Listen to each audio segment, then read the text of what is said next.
4 minutes until showtime.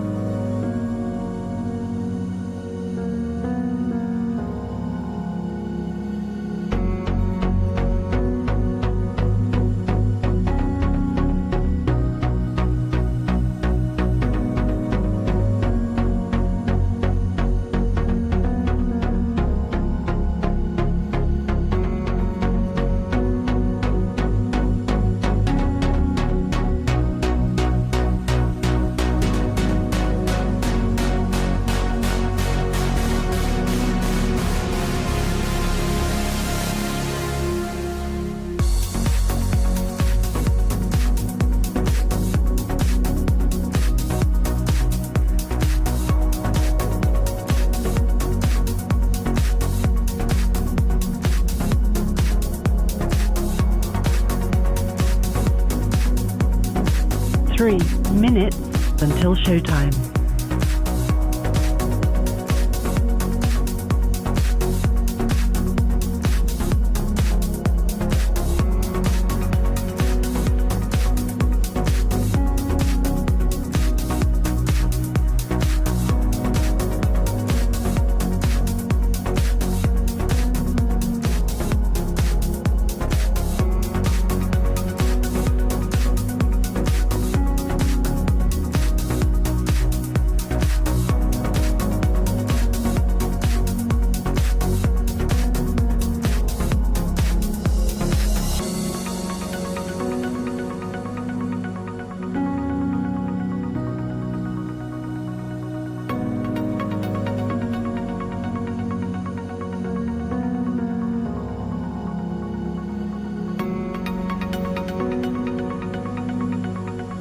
2 minutes until showtime.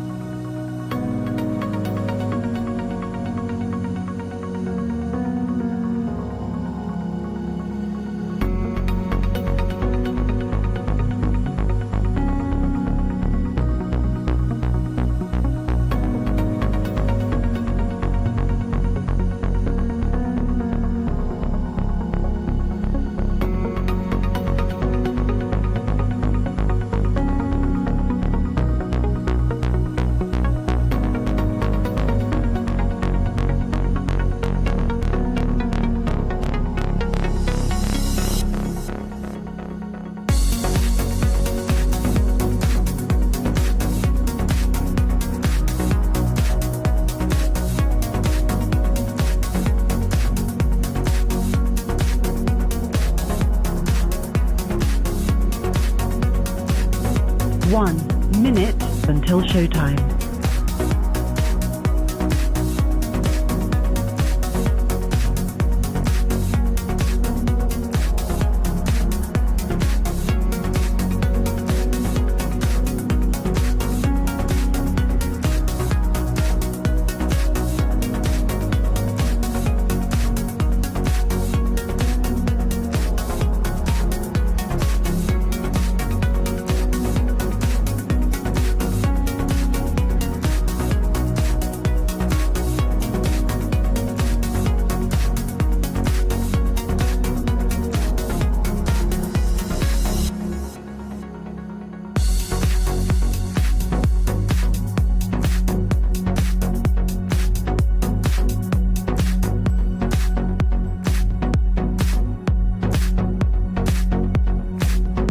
'Your show will go live in 5 seconds.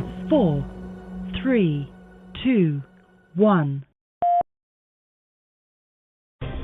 Insurrection, obstruction, indictments, civilly liable for sexual abuse.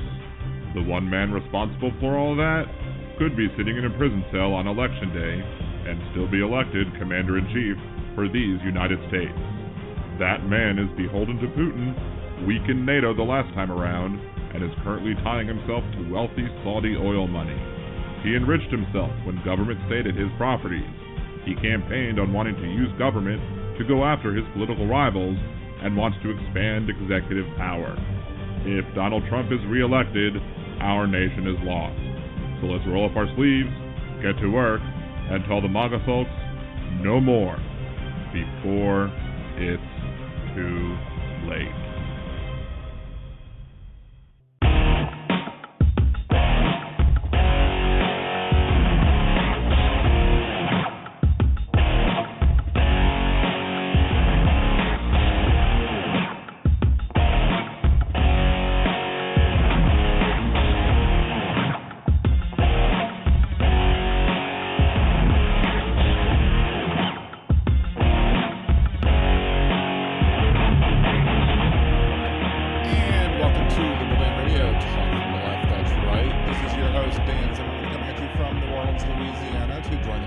station. It's area code 914-803-4131. That is 914-803-4131.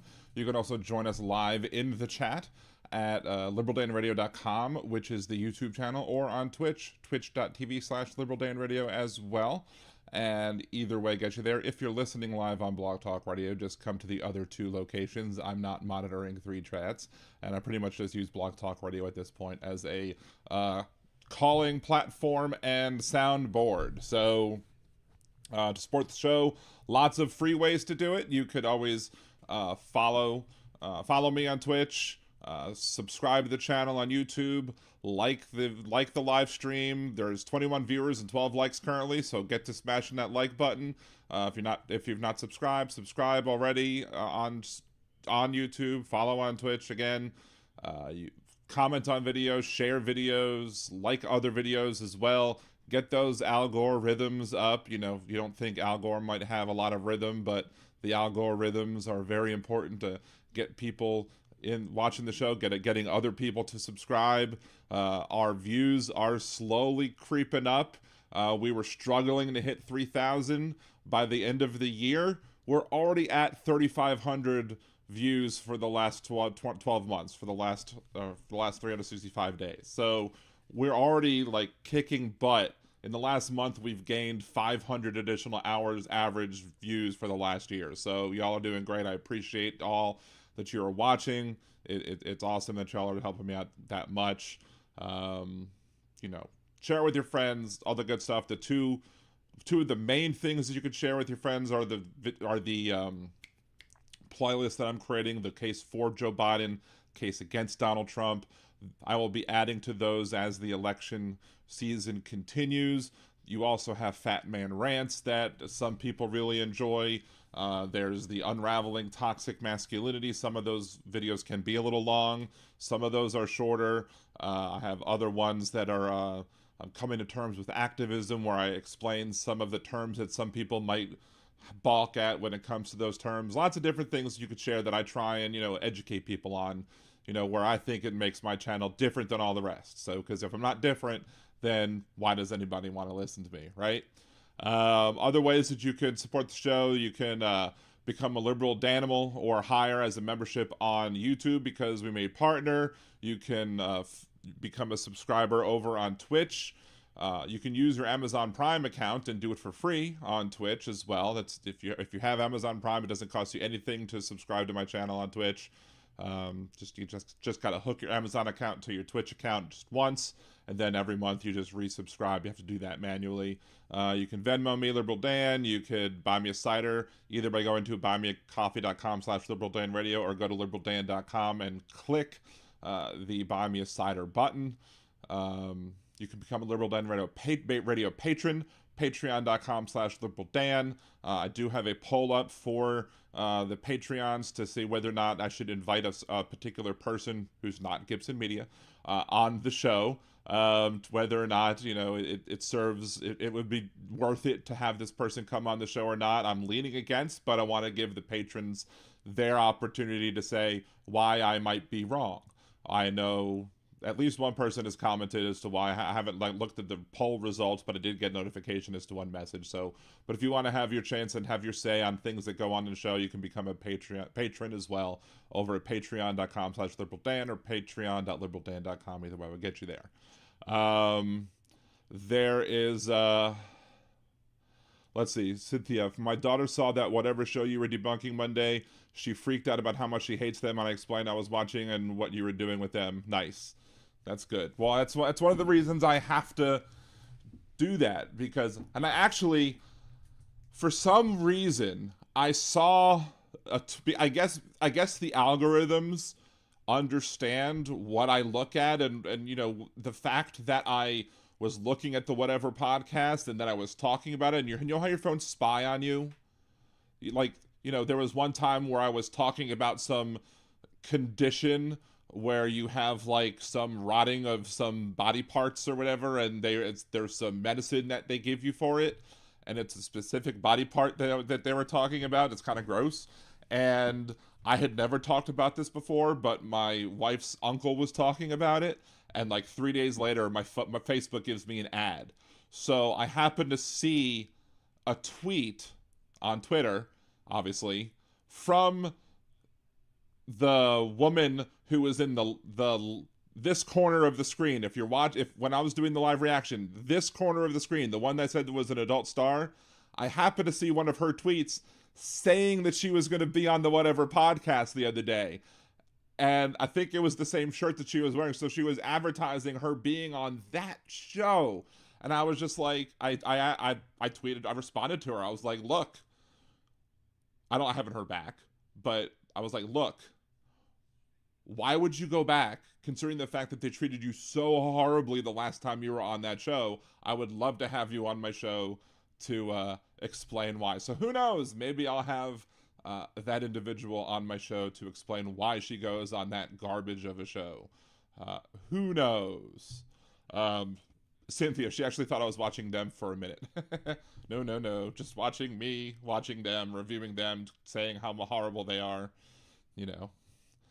The only good way to watch them is through me as I'm criticizing them. You don't want to watch them directly, right? Michael Reich, amicus beef courtesy of the Federalists? No, not a bite. I don't. What was there? Hold on. I might have missed something. So the 50-page amicus brief directed to SCOTUS explaining why the 14th Amendment should be applied to Trump happened today. Start there. I'll look that up in a second because I hadn't heard. But it was the Federalist Society or just the Federalist Papers. We'll dig that up in a second. Caller. Let's see. If you are calling, it looks like you're calling from Blog Talk Radio because it's all ones, which means you're probably calling on Skype and connecting via Skype. So you are welcome to call in, but you do have to go to Blog Talk Radio and tell us who you are. Not Blog Talk Radio. You do have to go to YouTube. You have to go to liberaldanradio.com, go to the YouTube chat, and let us know who you are so we can do a little call screening, because I've been burned by that a couple times by allowing just randos come on to the show because, some people can't be mature when they call in, and, I don't like that. I want to be mature. I want to have mature conversations and debates. So, Anywho, one thing before I go look up the 50-page Federalist paper thing, real quick, is that I did pin a post both on Twitch and on YouTube about something about downloading on your phone. So I got this email the other day on my Nerdy Dan account, saying that because I'm a streamer, I'm a gaming streamer, they wanted to invite me to both play this game and to advertise this game on my stream live, and to talk about it and to get other people to download the game. And if I do, and a certain amount of people do it, and they do a certain amount of things in the game, that I can get rewarded for it. And I was skeptical, say the least. I'm skeptical. I'm a skeptic. So I did talk about it yesterday on my stream, whatever. But I wanted, before I really started pushing it whole hog, I wanted to be like, can you reach the thresholds? Can you hit at least the first one without paying any money? Like, you have to get to level 7 or something. Can you get to level 7 without paying any money to the game? So I played it. I didn't do it like all day long, whatever. It just, it's a game you can play like when you're bored, if you're sitting on the can, if you're laying in bed or whatever. It's, it's not a very hard thinking person's game, but it's a fun little game.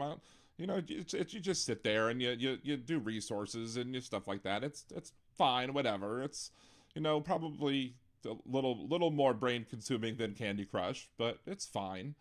And lo and behold, I got to level 7.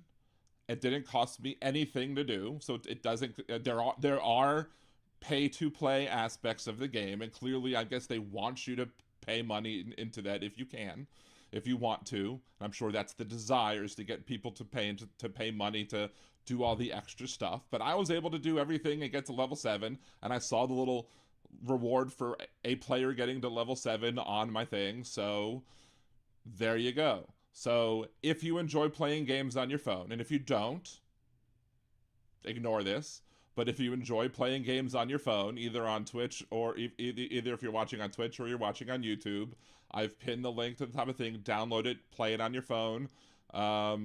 If you get your stronghold to level 15 by the end of like 8 hours and 28 days and 21 hours, you can help earn me a little extra money. It doesn't cost you anything. It's just you playing a game for a little bit of your time every day. And there's actually might be a way that we can play together at some point, and it makes me a little bit more money on top of that. So anyway, that's just another way you can help me out. Just saying. Anywho. It's kind of neat. Skeptical, in God we trust, all others pay cash. Yes. The Skype caller went away, so I'm guessing they were either did not feel like they wanted to mention anything. Didn't want to go to YouTube, or they were clearly here that they were just going to troll. So Kimchi, you had an interview. I hope it went well.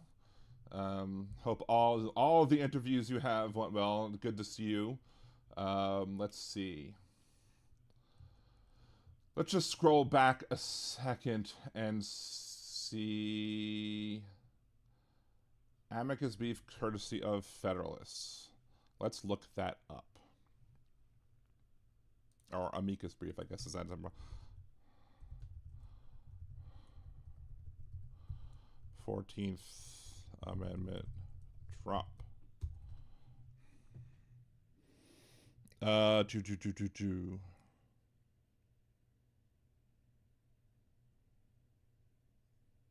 Show results with Federalists.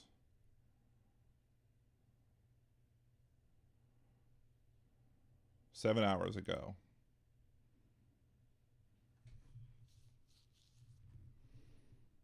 This is a 35-page one.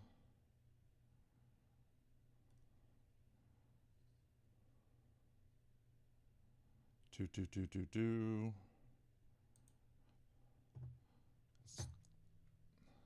was from J. Michael Ludig, or J. Michael Ludig posted it?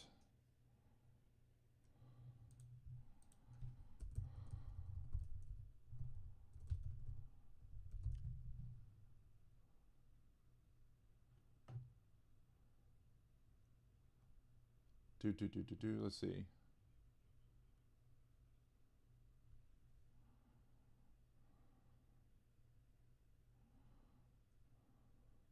Office of Legal Counsel. Just trying to see if we can find what. Is it the Federalist Society?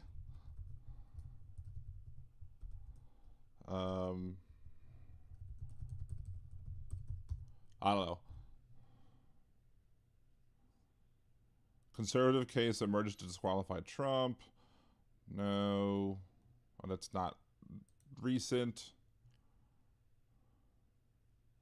That's not recent. Amicus Brief, Trump.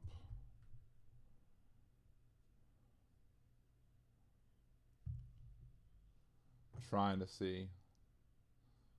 I don't know.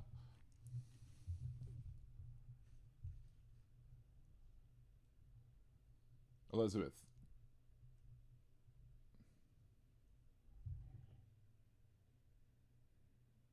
J. Michael Ludy filed an amicus brief with the Supreme Court on Monday arguing that former Trump. Okay. There you go.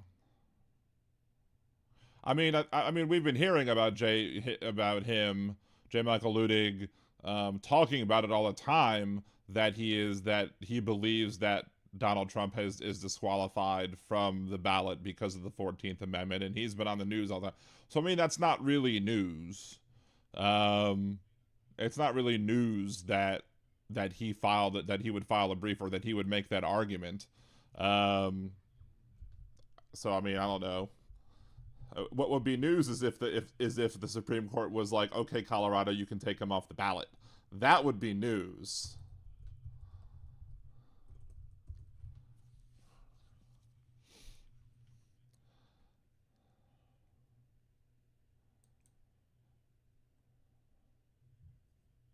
Yeah, he's been saying about it, and he followed a brief. See, Nerd Halen coming back to Dallas Fort Worth March 2nd. See, what day is March 2nd? What? Let's see. So Saturday, it's possible I could try and make it up. We will see. It just depends on my money situation. I thought my money situation was going to get a lot worse, and then it might be getting a little better, simply because I changed my homeowners insurance and I cut $4,000 off my yearly homeowners insurance, which is good. Let's see. Donald Trump versus Nora Anderson on brief of Amiki Kurai, Michael J. Ludy, Peter Kessler, table of contents, table of appendices, table of cited authorities, yada yada yada. States courts and this court have the judicial power to decide a presidential disqualification dispute. Yep, it's a very. I have heard him talking about that a lot on the news. He's gone into much detail talking about it, and let's see. We can go over it a second, I guess. We can pop on over to the other screen and just briefly go over it. Let's see. We can bring the Venmo up a smidge just to make it bigger, just to clear more room. We can expand the words some too. Mr. Trump does not argue that the Constitution gives Congress judicial power over a presidential qualifications dispute. Section 5 of Article 1 gives Congress the power only to be the judge of the qualifications of its own members. In contrast, Section 3 of the 14th Amendment merely checks the judicial power of the courts by giving Congress the power by 2/3 vote to remove, for any reason, a disqualification under Section 3, even after it's been judicially adjudicated. Second, the terms of Section 3 of the 14th Amendment disqualify Trump. The court should heed the warning of Justice Holmes that cases of immediate overwhelming interest often make bad law. Particularly because Section 3 emerged from the hallowed ground of the Civil War. Argument 1. States courts in this court have the judicial power to decide a presidential disqualification dispute. Resolving individual disputes of a presidential candidate's qualification is an exercise of judicial power. Under federalism and separation of powers, state and federal courts exercise judicial power, except for Article 1's 2 grants of enumerated judicial powers to Congress. Neither of those grants even arguably apply here. This electors clause allocates this power to states subject to this court's Article 3 judicial review. The Constitution limits Congress to the 2 judicial powers enumerated in Article 1.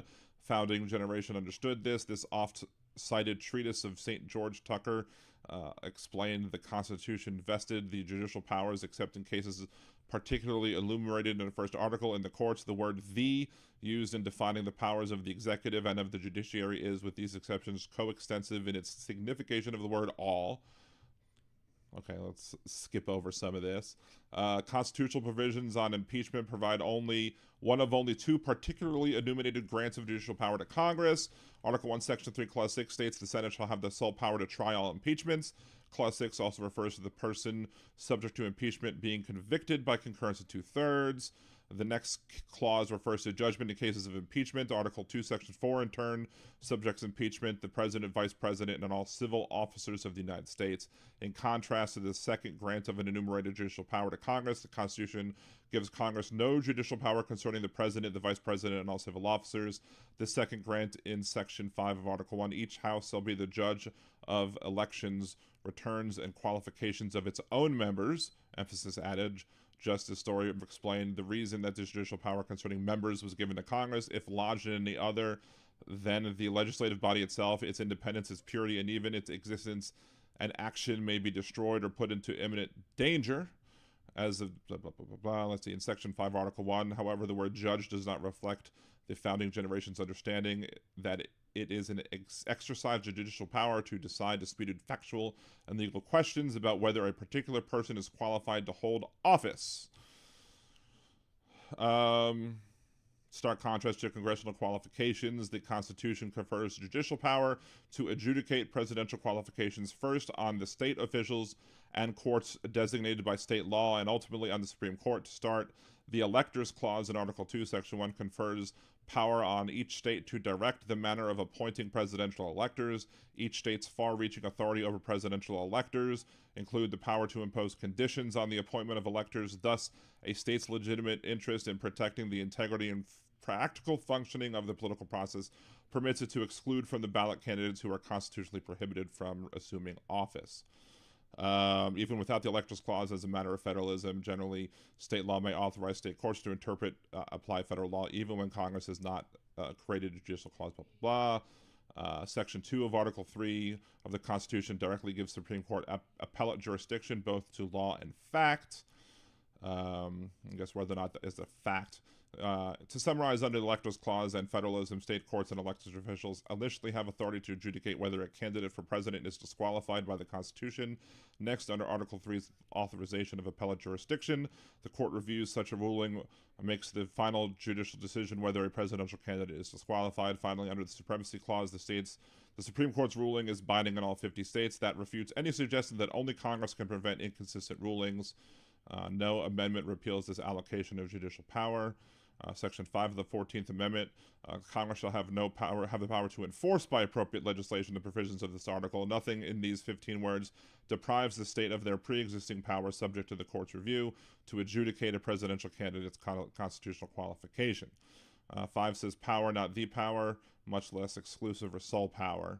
For similar reasons, Mr. Trump misplaces reliance on R.E. Griffin. Let's see what just happened. We got a follow, I guess. Is that a follow? Yes, that's a follow. Thank you for the follow, Mutant. Appreciate you. Had to jump back over there for the follow. I'm like, what's that noise? I heard that there was a noise. Thank you for the follow. Appreciate you. I guess I should put that on all of my screens and not just that one. Anyway, a lot of this is stuff that, you know, lots of legal jargon. I don't necessarily want to bore everybody with the entirety of the thing. And it's not surprising. He's been making these arguments all over the place. The only point I would make about the amicus brief filed is that I fully agree that the court should have the power. I fully agree that the Supreme Court should have the power of that review. What I do believe, though, is that the Supreme Court is likely, in my opinion, to say something to the effect of, this is not the election of president right now. This is a presidential preference primary or caucus or wherever it is. I think in Colorado it's a primary. And in which case you're not actually electing a president right now. You're doing a primary for who the party wants to support. And as such, this is not a question as to the disqualification clause in the 14th Amendment. That would have to come later, and as such, it would not be applicable at this point. I don't agree with that, but that's what I think the Supreme Court would likely say, because they are an activist conservative Supreme Court who will likely have Donald Trump's back. And then if it came back during the election season, during the actual presidential election, when it comes time to actually put, the Democratic and Republican nominee on the ballots for November, and Donald Trump is going to be put on the ballot, and then you try it, then the Supreme Court would then likely say, well, you're not actually putting Donald Trump on the ballot. You're not voting for Donald Trump. You're voting for electors. Those electors are the ones being put on the ballot, not Donald Trump. So therefore, you're not voting for Donald Trump. You're voting for the electors. So the day that you actually are, the electors are picking Trump takes place sometime in December, and then that would be the time where the electors actually choose the president. So that would be the day that you would decide whether or not, somebody would be eligible to be president. But then you have to come around in January 6th is when they count those votes, and then it would be up to Congress to challenge those votes in their role. And then you have another January 6th moment. So that's where I think the Supreme Court is likely to go with it, because they're activist conservative hacks. At least five or six of them are. So I'm not expecting the Supreme Court to uphold the Colorado ruling, despite the well-written arguments and the well-founded arguments made by people in support of the Colorado ruling. I am fully anticipating a ruling like that, or even worse, if it comes out of the pen of a Justice Alito. Just saying.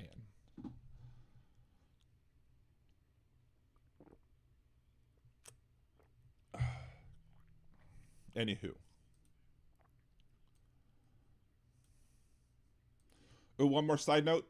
I still have yet to tell the people on my Facebook page. Let's see. I read that YouTube, if you use ad blocker, will limit you to 3 videos per day if they see you using it. Interesting. I've used it on my phone. I don't know.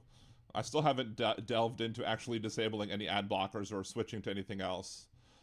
Dawn, I hope I'm not right on that one either. Unfortunately, I've been more right than I would have liked in the past, though. But we'll see. You know, I've recorded my predictions on this, and I'm probably going to upload this one after the show as well, because it's a shorter version of my prediction that I posted, I think, earlier. And if I'm wrong, I'm wrong. If I'm wrong, then great. I hope I'm wrong. I hope I'm 100% wrong on that. But it's Alito. It's Thomas. It's Gorsuch. It's Kavanaugh. It's Barrett. I don't expect much from them, and what I do expect from them is not good things. Let's see. Michael Reich, J. Michael Ludig is a co-author. He is perhaps the living linchpin of textualists, perhaps a poll of current jurists that are textualists. Well, here's the thing, though, that what is a textualist? The courts, conservatives are textualists until they're not. Conservatives are textualists until they run to the Federalist Papers. Conservatives are textualists until they have to deal with the Ninth Amendment. Conservatives are textualists until it's inconvenient for them to be so. Like, the textualists on the court are only textualists in name only. They're Tinos, if you will. So after the court ruling, he would still need a 2/3 vote in Congress to get back onto the ballot. But the court rule, I don't think the court's going to rule against him. That's the thing. I think the Supreme Court's going to rule against Colorado and keep him on the ballot. Because he's currently on the ballot in Colorado. Because the Colorado Supreme Court said if it gets appealed to the Supreme Court, we're putting a stay on our own ruling. So he's still on the ballot currently in Colorado. So,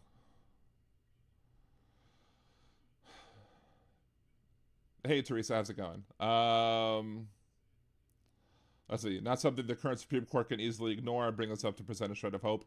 Look, I like the arguments that he makes, and it's good that to bring it up. It's good to shed a big, shining, bright light on this, but we have such division in this country when it comes to this, and we'll get to that in a second. I'm going to talk about one other thing before we get to the whole Civil War idea. Ridiculousness. But the point is that I just have no faith that the Supreme Court is probably going to want to find an off-ramp on this, because they don't want to be seen as the ones who are, determining election outcomes because of, Bush v. Gore.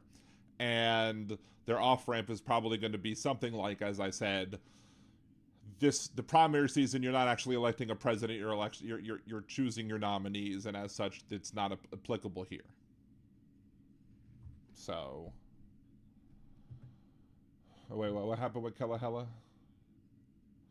Chris, it's not actually about him being on a ballot, it's whether or not he can hold office. I agree. It is about whether or not he can hold office, but the ballot that the Colorado Supreme Court took him off is not about is not putting him in office.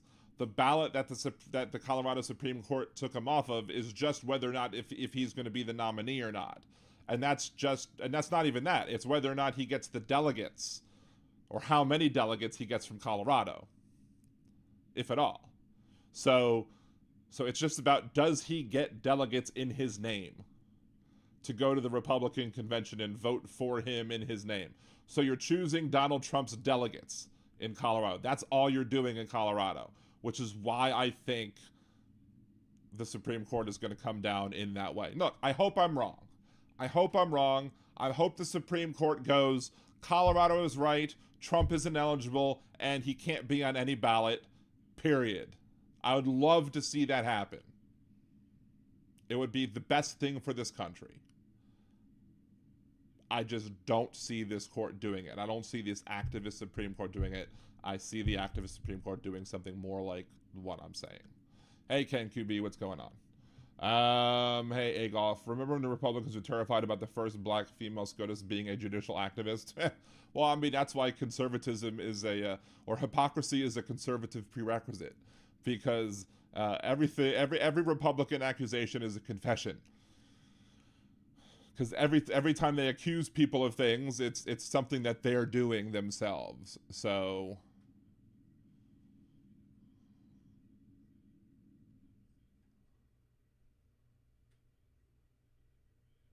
before we get to the topic of the whole idea, let's see, delegates are technically supposed to vote the will of the people. Well, delegates are supposed to vote. Well, delegates are supposed to vote for, I guess, who they're voting for when it comes to at the convention. Like, I'm not sure if there are requirements. There are I don't know what rules. Some state laws require the delegates to vote the way that they're supposed to vote, and other ones don't when it comes to how they've cast a ballot at the convention. But again, you're just this ballot that they're voting for, that Donald Trump is potentially being thrown off of, is not the presidential ballot. It's just whether or not he will be the Republican nominee or not. And that's a very important distinction. And I don't think that the Supreme Court's, I think that's the Supreme Court, that's going to be the Supreme Court's out, I think. So I hope I'm wrong. Again, I hope I'm 100% wrong. But I wished I was wrong that Donald Trump was going to get to name 3 Supreme Court justices. And when I was worried about that in 2016, and I was not. That would be great if the ex-president couldn't be on the ballot. I don't think the Maga base would react well. They would likely go. Well, the Maga base is nuts as it is.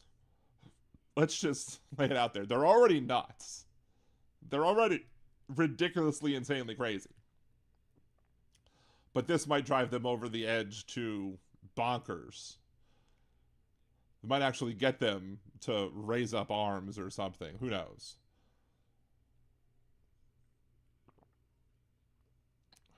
But then again, you're afraid of Taylor Swift. So, who knows?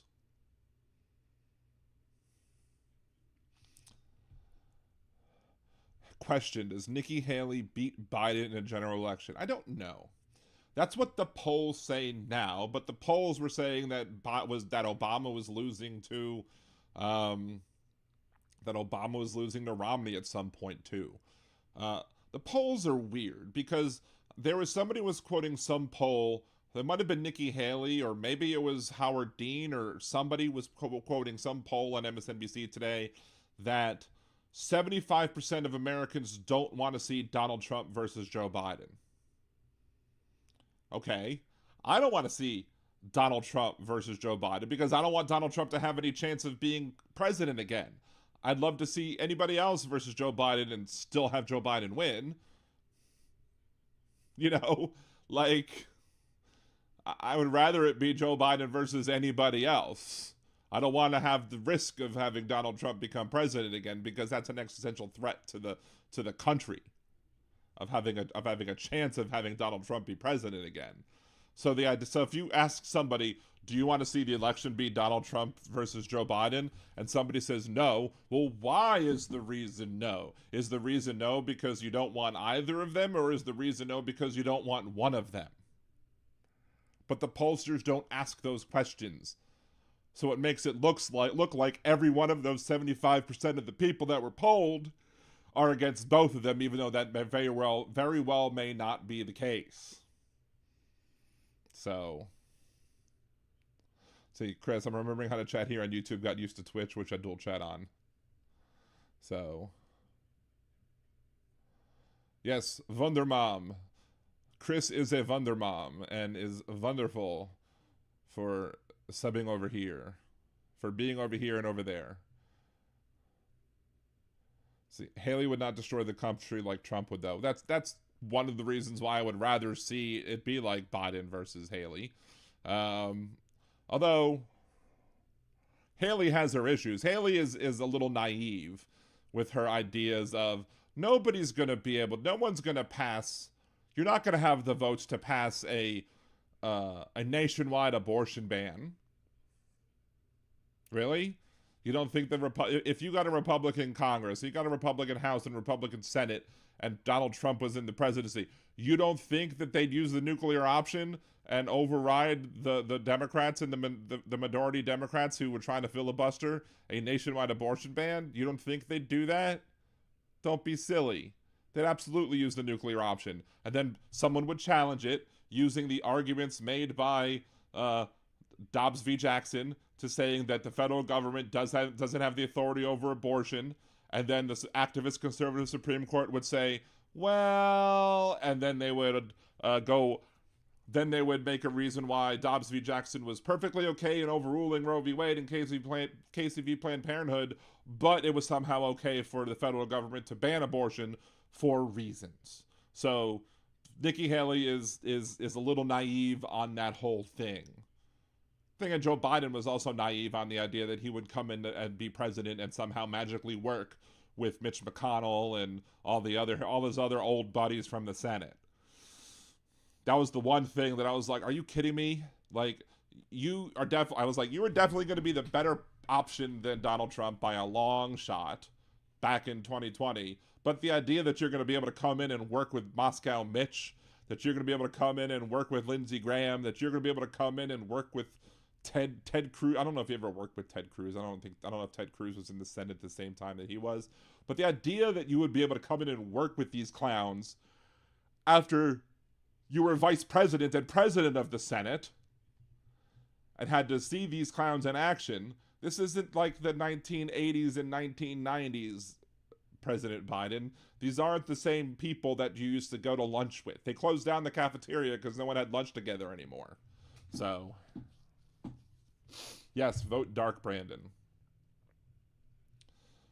One guy is saying he would be a dictator, emphasis on the word dick. And the other guys would have a policy debate with Nikki, and she would lose. Yes.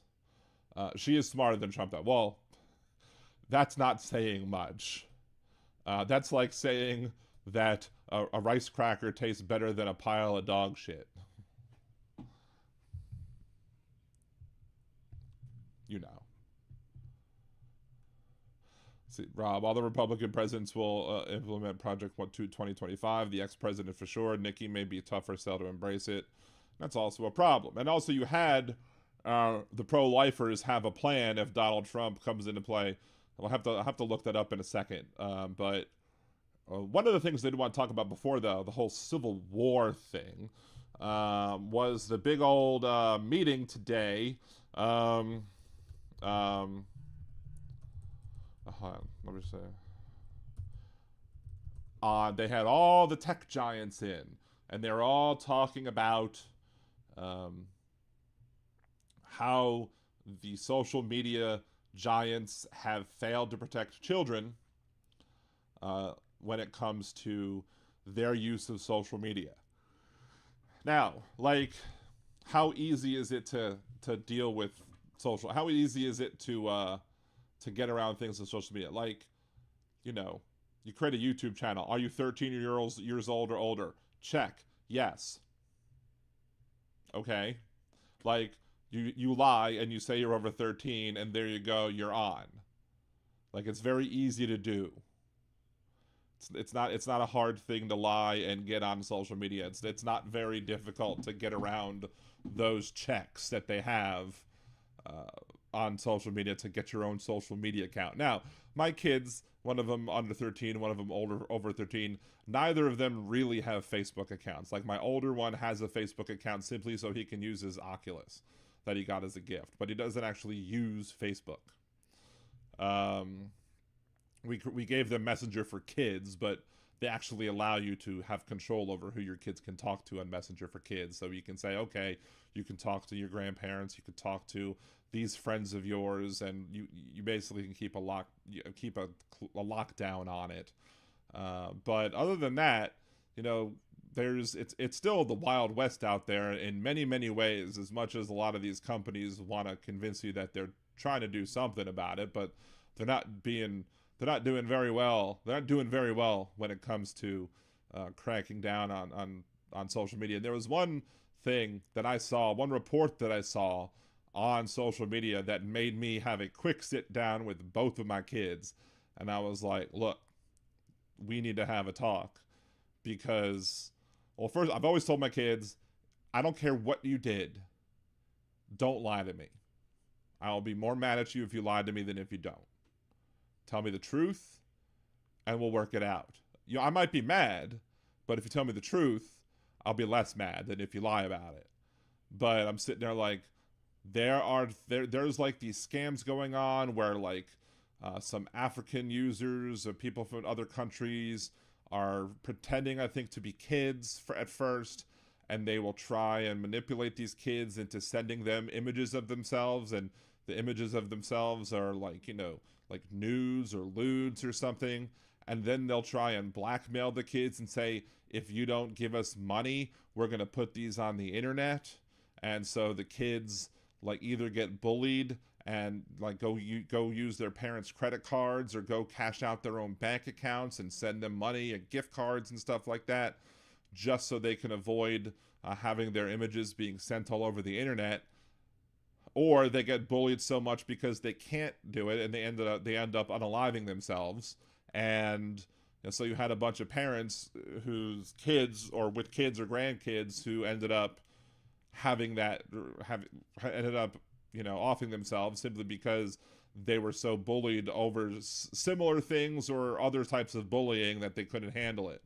And so that made me have to have a serious conversation with both my kids. I've already had a conversation with my kids. I was like, look, while you technically have phones, because we got my kids phones after all of this, after we had the big bunch of school shootings, and I was like, look, I don't care what your school's policy is. You're going to have a phone on you, and if something happens, you're going to use it to call the police. I don't care if they don't like it. You are going to have a phone on you. I don't care if they don't like it, if it's against their policies. You will have a phone on you. So you can call us or the police in case of an emergency. I don't care if it costs us extra money. I don't care. Not one bit. So we got them phones, and I immediately had conversations with both of them, especially my older one. I was like, look, there are teenagers who think it's funny, who thinks it's cute, who think it's, cool to send pictures of themselves, or send pictures of their girlfriends or boyfriends, or send pictures of other people that they might have gotten pictures of who are underage to other people who are like, might be naked or doing things while naked. And it's not okay. It's against the law. And if you happen to get a picture like that, and if you send pictures like that, you'll get in trouble, and we can get in trouble. So if anybody wants to send you something like that, tell them no. And if anybody sends you something like that, tell us immediately so we can call the police and have something done about it. Because we don't want you getting in trouble, and we don't want to get in trouble with any of that bullcrap. So, and I doubled down on that the other day when I heard this story, and I was like, again, I want to remind both of you that it's not okay to even if it's of yourself, it's not okay to send pictures of yourself. It's not okay to receive pictures of other people.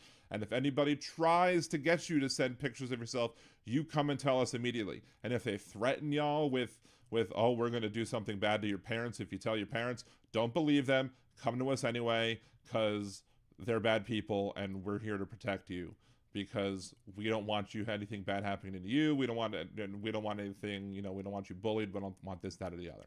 So I made sure to have big, long conversations with them about anything that they might be using the phone for, because their phones are for, well, basically their phones right now are for that and for playing games. And sometimes Henry might make some funny videos, but for Thomas, it's mostly games. Games and that. But most importantly, it's because I want to make sure they have a phone in an emergency. Like, if something happens, they need to be able to call us. But, you know, the lengths that these evil people will go through to try and scam kids now is ridiculous. And it's, well, there's something to be said about parental responsibility and parents being hands-on, and parents, you know, making sure that their kids are supported and loved, and also watched over, and make sure that you know what your kids are doing with their phones and know what they're doing on social media. There's that. But these sites also, you know, while I agree with some portions of 230 of section 230 of the code that like allow sites to be these zones where like they're not responsible for like the speech of others when it comes to like if I say something political on Facebook, like if I just make a general political comment, like I should be the one who's responsible for that. Facebook shouldn't be the one responsible for that. If I slander somebody on Facebook or whatever, or libel somebody on Facebook, Facebook shouldn't be responsible for that. I should be the one that's responsible for that. But if I'm find a way to manipulate Facebook in a way that causes harm to kids, yeah, Facebook should be held responsible if they allow their site to be used like that. I think that if Section 230 doesn't allow for lawsuits in those cases, then Section 230 needs to be edited to make sure that the law can crack down on them and act. So Chris, my sister-in-law posted a picture of Facebook of my minor girls years ago in the pool. I freaked the F out. Yeah, I mean I've seen some pictures of like some of my friends' kids. Like,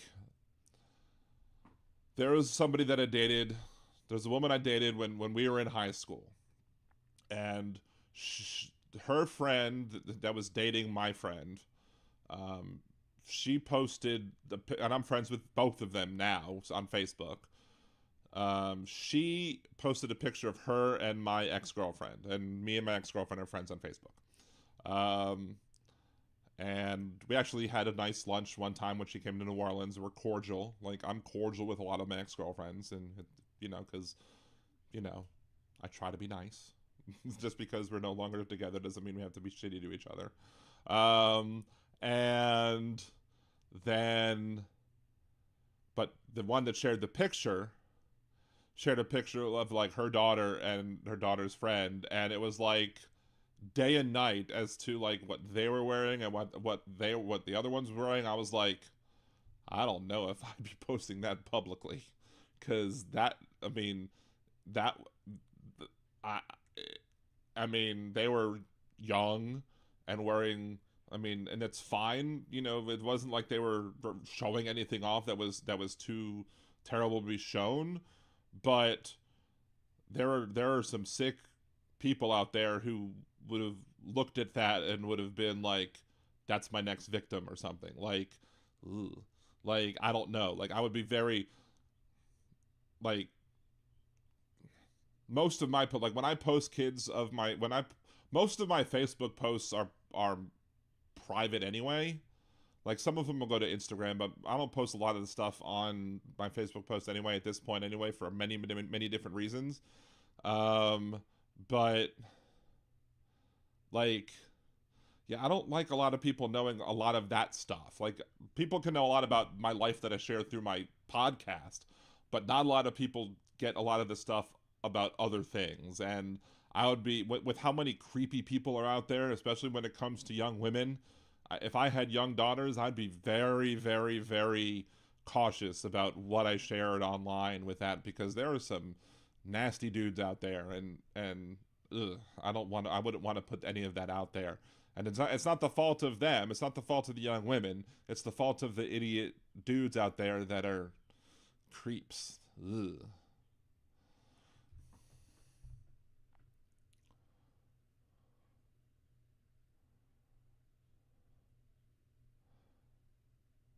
Wait, mutate what? Did I miss something about mutating?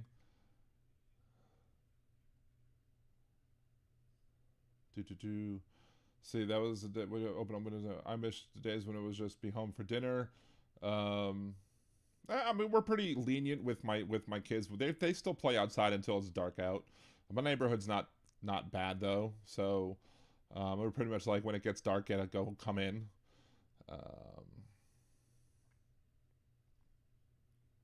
This topic's getting creepy.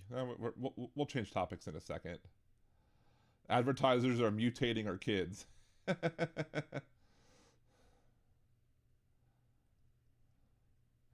Yeah, Chris, I don't know who her 200 plus friends are or who their friends are. You can go exponential in no time. Pretty much. Yeah,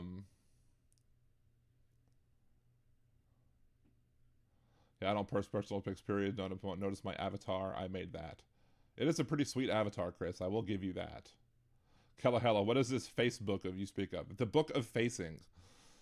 Anywho.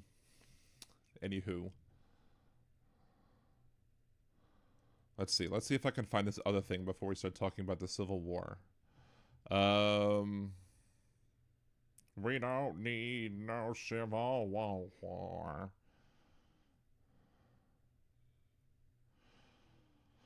See, this thing. He's not talking about abortion much on the trail, but former President Trump has been a dependable ally of the anti-abortion movement and would have powers to act in a second term. Donald Trump, the frontrunner for the Republican nomination, has cast abortion to the background of his campaign and declined calls to champion on the national abortion ban. If re-elected, Trump's tune could change. Without the aid of Congress, the former president would have tools to quickly curtail access to the procedure, and the pressure is on him to wield them has already started. Despite equivocating over decades on whether he supported abortion rights, Trump was in his previous term one of the anti-abortion movement's most dependable presidents. Clearly, he's always been dodgy on abortion. Deep down, he is dodgy on it, but he'll listen to the people around him, said Molly Murphy, pollster and president of the Democratic aligned firm Impact Research. He'll trade on his issue to get something he wants, which is why I think he would very much be on the chopping block. While a national ban appears unlikely to get sufficient support in Congress, a 2022 effort from Senator Lindsey Graham failed to gain traction, blah, blah, blah. There's lots of differences between what happened in the first Trump administration and what would be happening now. Trump was the first president to attend the March for Life. Let's see. Medication abortion. A new Trump administration could force the FDA to remove mifepristone, assuming his court doesn't do it for him. The already anti-abortion advocates have been pushing for this, most prominently through the lawsuit. Even if the Supreme Court challenge fails, removing mifepristone is the centerpiece of anti-abortion strategy laid out by Roger Severino, who headed the HHS Office of Civil Rights in Trump's previous administration and is now a vice president of Heritage. Medication abortions are possible without mifepristone. For abortion patients can take a larger dosage of misoprostol, but the misoprostol only regimen is known to be less effective and more painful. Comstock Act, Gene Hamilton, a lawyer who worked in Trump's Justice Department, urged the next Republican president. Thank you, Donna, for the gifting of a membership. In a similar document, urged the next Republican president to launch a campaign to enforce the criminal prohibitions of mailing abortion medications against providers and distributors of such pills. With the Comstock Act, potential enforcement of Comstock, which was written into curtail material intended for producing abortion or for any indecent or immoral use, has emerged as a key strategy for anti-abortion activists. Contraception implications. The implications could go beyond abortion, extending to potentially restricting birth control access. Some anti-abortion organizations have argued that emergency contraception is an abortifacient. It's not, but, they still think it is and should be similarly restricted. Students for Life, an anti-abortion group, has been critical of continued legality of hormonal birth control pills. If it is the position of people that Heritage or former Trump administration officials that emergency contraception is abortifacient or hormonal birth control pill is, they could try to apply Comstock to those. Protests at abortion clinics. Heritage is also calling on the next Republican president to review the administration's enforcement of a law that protects access to the entrance of abortion clinics. Even if Trump doesn't adhere to the Heritage Playbook, the second Trump administration would likely represent a meaningful shift in the federal landscape of abortion rights. The Biden administration has argued in court that federal emergency medicine law protects access to abortion care in cases where it's life-saving. It should be. In a conservative administration, legal scholars suggested the federal government could go as far as undercutting state abortion protections by challenging them in court. Yada, yada, yada. So yeah, there's lots and lots of things that conservatives can do if Donald Trump is president, by pushing his hand, by forcing his hand. Of course, in the second Trump presidency, he's a lame duck unless he just becomes dictator, which he wants to do on day one anyway. But there's lots and lots of things that Donald Trump could do hypothetically as president if he were to become president again when it comes to the issue of abortion.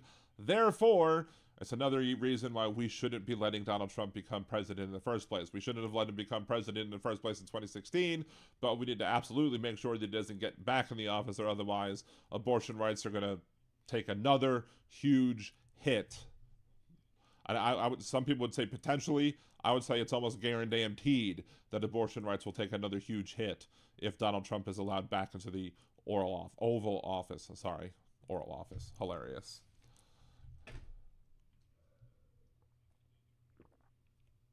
Hella, does anyone believe that Trump has never paid for an abortion? No. I don't believe that one bit.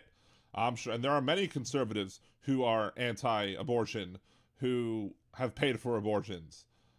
There are many stories online, you can find them, of people who've worked in abortion clinics, who have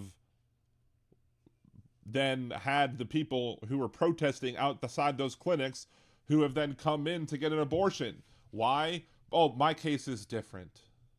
My case is different than their cases. I'm not using it as birth. Mine's a different case than theirs. Yeah, right.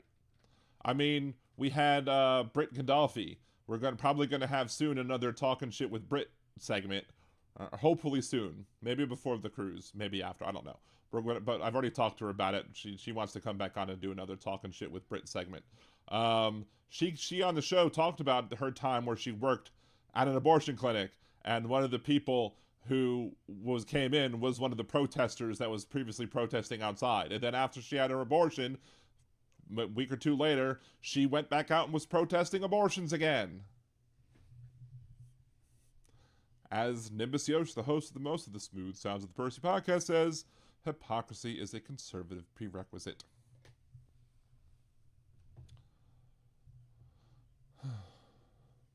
So Easy E, blocking people from entering abortion clinics would likely violate HIPAA.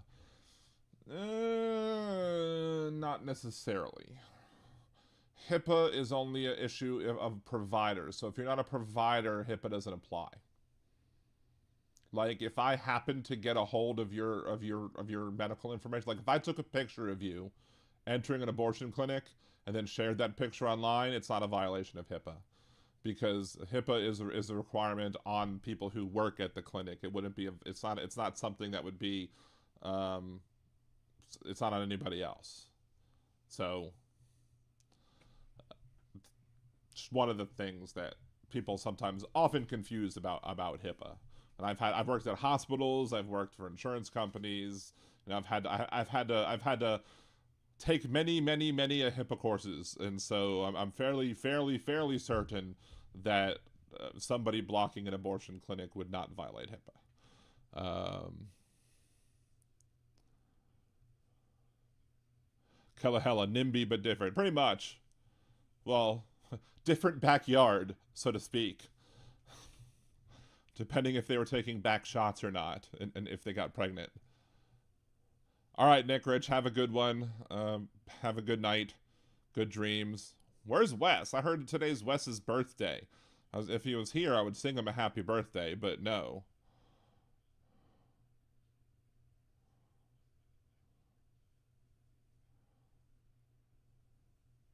Let's see, what am I missing? Jolie's star is a different color? Is it? Jolie's star is a different color. Look at that. That's weird. Very, very interesting. I don't know why that is.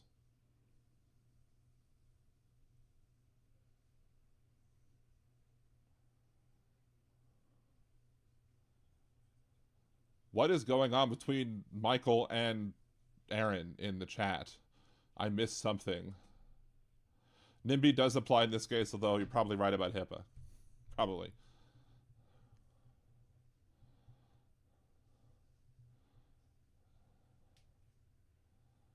I'm trying to think of what. I'm trying to think of a good, not a B word, for the abortion. Oh, that's why.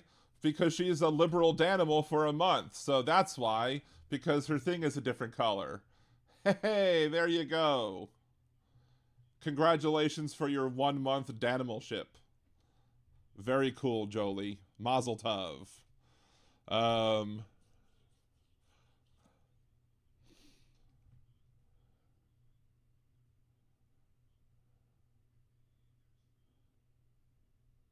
Wes dropped in and Hal's live stream during the last few minutes. Oh, okay, well, that's good. That is neat. The mod badges change color. That's very neat. Learn something new every day. Trying to think of a word for I mean, not in my backside, yeet, but that wouldn't be your backside. For not in my I don't know. Not in my bassinet, yeet. For why you want an abortion. Not in my whatever. Give me a good B word that would fit in there as to why you would want to have an abortion, and it would be NIMBY.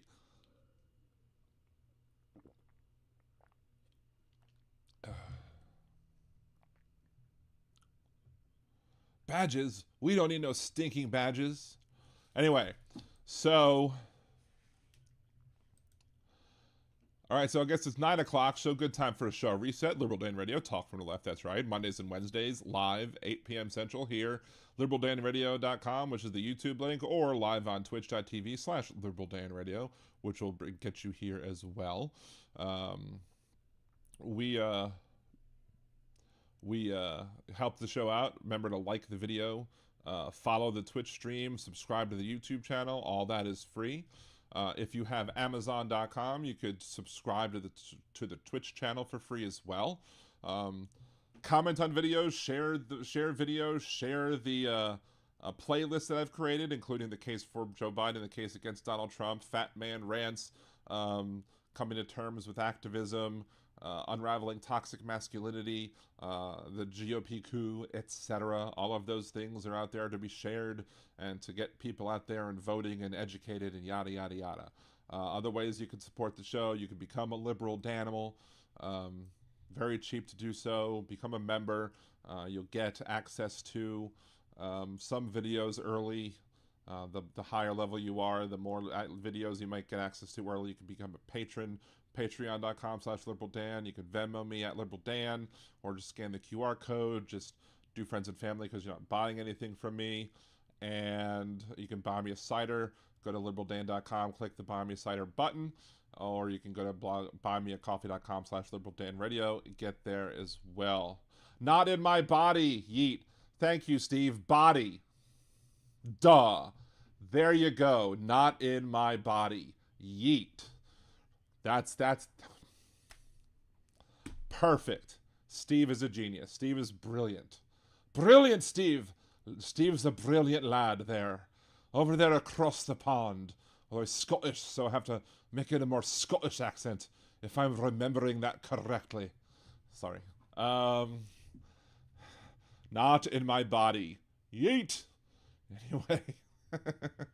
So, and again, the other thing you could do over the next 8 to 9 days or so-ish, about 8.5 days-ish, just click the pinned link. It's a game that you play on your phone. I got invited on my Nerdy Dan account to help to get people to come to download the game. It has to be played on your phone in order for it to work for me. You just play this game. I get benefits if you get your stronghold to level 7, level 11, and level 15. I need 30 people to do it. I need 29 other people to do it, because if I do it, I'm the first one. I get benefits for myself doing it, so I need 29 other people to do it. I already determined that I've gotten to level 11. I've gotten it to level 11 without having to pay a single penny to play the game, and I've done it in a day. So it's not hard to do. It's something you can do to pass the time if you're bored, whatever. Just so if you want to do another way to help me out and play a little silly little game while you're on the can or while you're sitting in bed, whatever. Just help a brother out that way too. Like, if 30 people do it over the next 10 days, I literally will make $600. So this is pretty cool.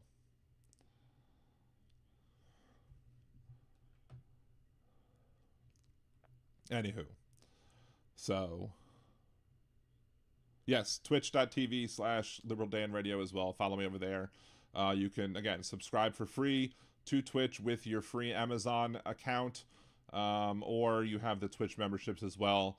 And there are still 4 or 5 first badges left if you want to claim one. Where you can only get one if you were the first 10 subscribers to the Twitch channel. If you're not, you lose out. All the cool kids are getting them, but if you don't want one, it's fine. That's, whatever. But you can get one. You get one if you use your Amazon Prime account to get the membership. I don't think you get one if someone buys you a membership, because I think Aaron bought Andrea a membership, but Andrea didn't look like she didn't get the first batch. So I think that's something. Yeah, big hook. If it's not Scottish, it's crap. Yes, Chris got hers too. Yes, Wundermom, Chris got hers. Jolie, Aaron, my nerdydan.com account got one too, because I used my Amazon Prime to subscribe to myself for free, to give myself free money. So I can guarantee myself a free $3 every month because I have Amazon Prime. I think Donna got it as well. Donna, Aaron, Jolie, me, Chris, and then, Andrea's the other one. So, yes, I got to you, Donna. I think I said Donna as you were typing Donna. Appreciate all of y'all. And I believe the purchased one is was my 52nd membership here on YouTube as well. I was looking at YouTube today. I had 51 overall purchased memberships. So somebody that bought the other membership, I think Donna, was that you? Who bought the second membership? Hold on, I can pull that up real quick. Fan funding. Yes, Donna gifted a membership. I think that would be my 52nd membership, and then Jolie resubscribing for a month would be the 53rd technically bought membership. So that's pretty awesome. Y'all are making me feel really awesome and really, really well loved by all the support you've given me not just in the last month, but for the fact that y'all helped me get to this point. Y'all helped me get to not just get to partner on YouTube, but get to be an affiliate on Twitch, and get to the point where I feel like I'm really being a success at this. Like, I'm really getting this to the point where it's going somewhere really good, and I have really good hope for the future about this show. And I could not have done it without every single one of y'all. Y'all are let's see, Dan, now who's the genius you? Oh. See, I have to figure out how to download it on my emulator. I don't know if it works on the emulator. With the game. I don't know if it will work. If it does, cool. More power to you. But I'm not sure if it does. Hey, Nielsen, how are you? But let's talk about the Civil War. Or, we don't need no Civil War. Anyway.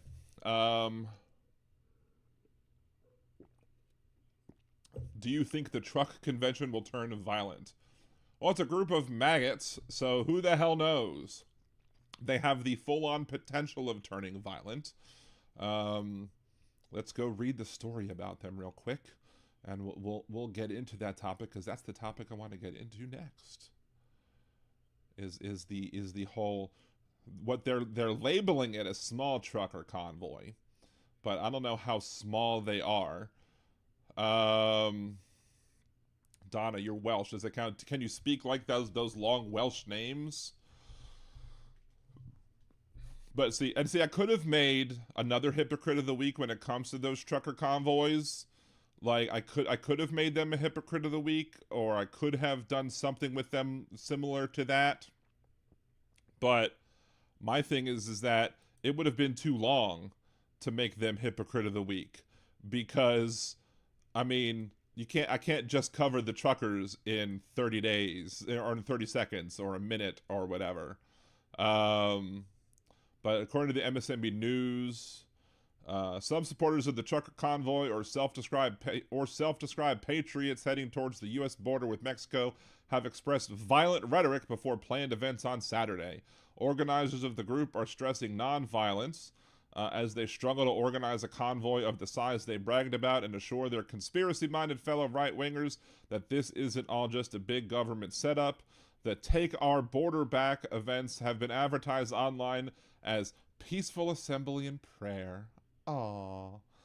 The organizers, who refer to themselves as We the People and God's Army, have put out a call for all active, retired law enforcement, military, veterans, mama bears, elected officials, business owners, ranchers, truckers, bikers, media, and law-abiding, freedom-loving Americans to join them at events planned for 3 locations: Eagles Pass, that's going to be fun, Yuma, Arizona, and San Ysidro, California. Some right-wing media outlets have boosted organizers' claims of 700,000 expected participants on Saturday and thousands of trucks in the convoy, but images and live streams from the convoy have indicated much smaller numbers. One video posted Wednesday showed a few dozen vehicles and a few semi-trucks. It's hard to predict how it's going to be. Scott Sachs, one of the leaders of the group, told NBC News, social media postings in response to the events, which are reviewed by NBC News, include calls for civil war and violence, and the events have been advertised on white nationalist and gun forums. All Governor Abbott has to do is call for the citizens, and we are armed and ready, one commenter on a video said about the events. Another poster said the convoy members should bring their kits, so if stuff goes down, you'll be able to protect yourselves and help out.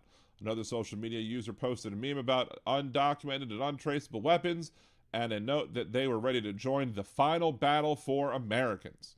Sachs, who is from California, said the group was not looking for confrontations with the government or migrants, and that anyone suggesting otherwise on their Telegram channels was not listening to anyone was not listening to what he was said. It was a clear message from the top. I think they're idiots. Well, maybe that's the first right thing that he said. Hey, Marie, thank you for being a liberal Danimal. Appreciate you. Chris, I call them fake triots. Well, there's lots of words for them. You know, fake triots, cosplay triots, Y'all Qaeda, Meal Team 6, Vanilla ISIS, Gravy Seals, all the good stuff. Saturday's planned events come amid anger on the right after the Supreme Court last week authorized Border Patrol agents to remove razor wire installed on the border by the state of Texas, which the federal government says was preventing agents from being able to reach migrants in distress. The White House and Senate are also currently negotiating bipartisan legislation. Hey, Nerd.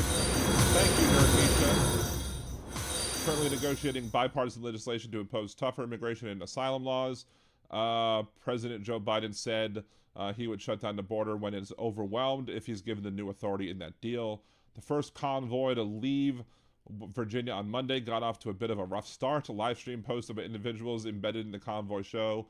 A Wired reporter described the convoy as a complete mess as it's made its way to Florida. Supporters are suspicious of the event, posting social media they believe it's some sort of government setup. That's been a major theme of conservative events in the aftermath of January 6th. With millions of Donald Trump supporters believing false conspiracy theories that the Capitol attack was a setup by the deep state to entrap right-winged Americans. Still, Saturday's events have been publicized by Representative Keith Self, a Republican from Texas, and has gotten a boost from Tuckums. Where are the men of Texas? Why aren't they protecting their state and nation? Carlson, who has 11.2 million followers on the shitter, asked in a post on the website formerly known as Twitter. He went on to interview one of the leaders of Take Our Border Back, Pete Chambers. Chambers served in the Texas Army National Guard at the southern border, but had left the military in 2022 because of his opposition to COVID mandates. He quickly became the cause célèbre on the right, appearing on a dozen podcasts and panels where he claimed he had been permanently injured by the COVID vaccine.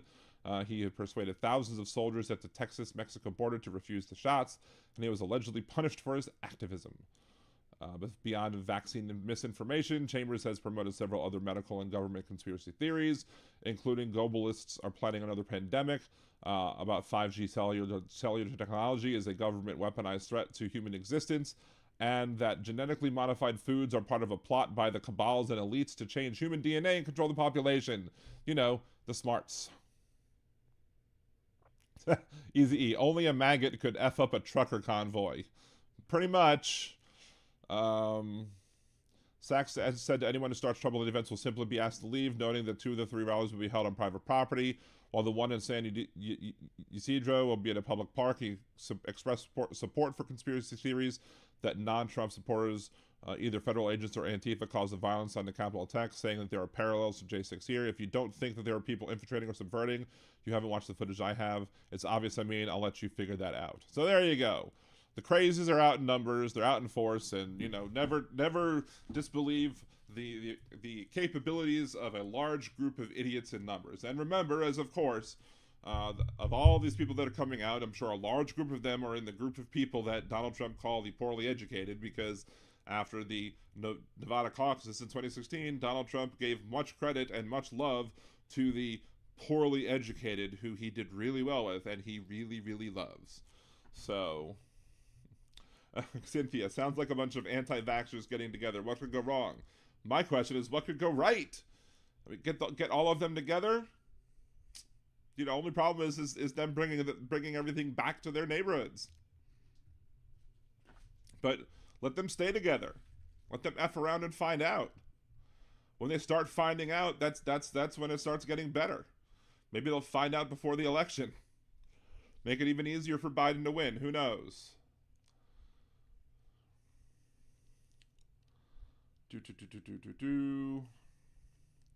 Their convoy doesn't even qualify as a small funeral procession. Kimchi, exactly. Got the game and followed on Twitch. Thank you very much, Nerd Misha. Appreciate you. Thank you, Jackie, for gifting another membership. You're awesome. Don't invite Trudeau, buzzkill.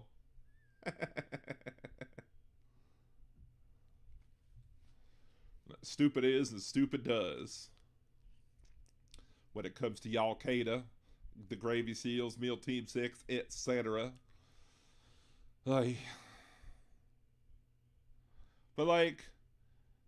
the reason that they would be hypocrite of the week, though, is they're actually posts where you see people asking, because they're also talking about Texas seceding from the nation, which...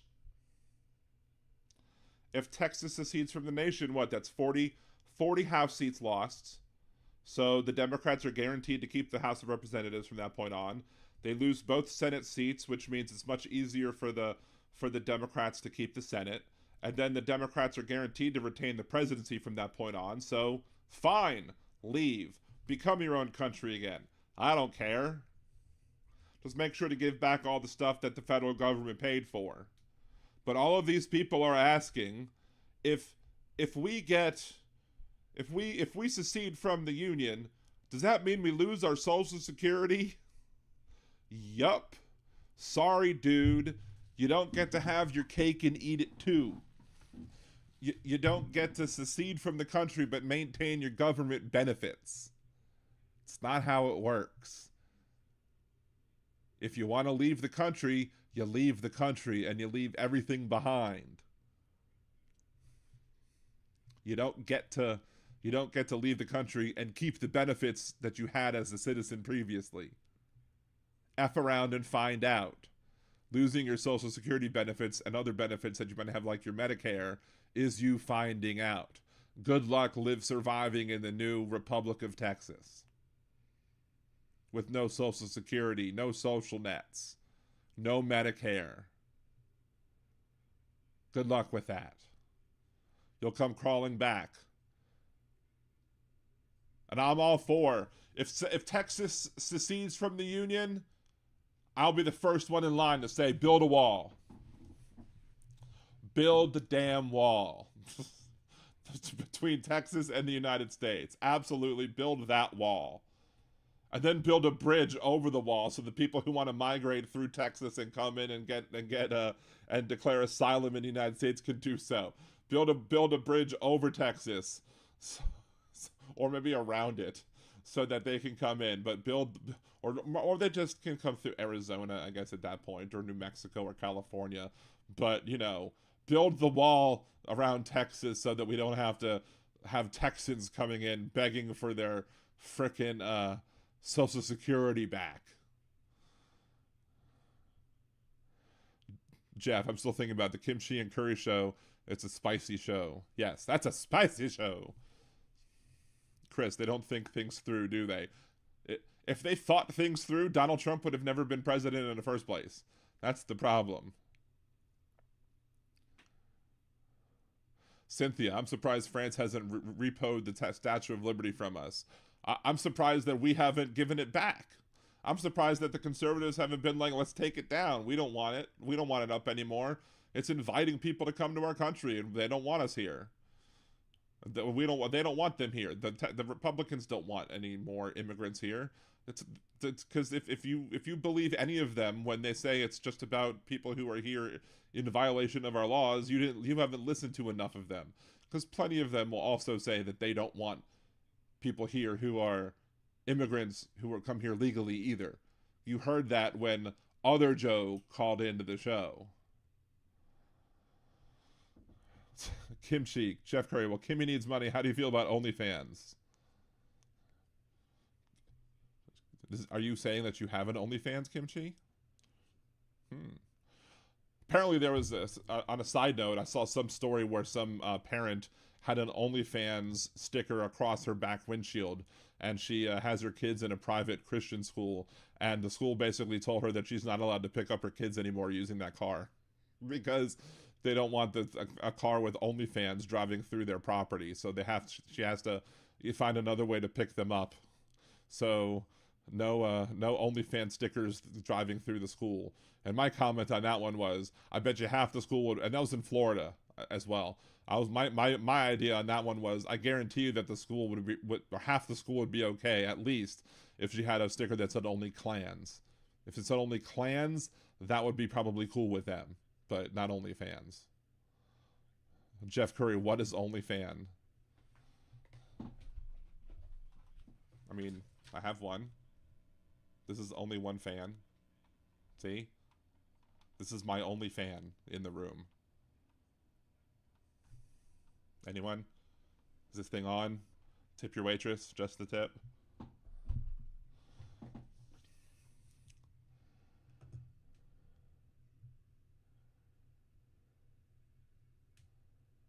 I am hoping to hear a response from that other person who is on OnlyFans to see if she will come on the show, because I really would love to interview her, not because of her adult actress career, but simply because I want to find out why she goes on that stupid show.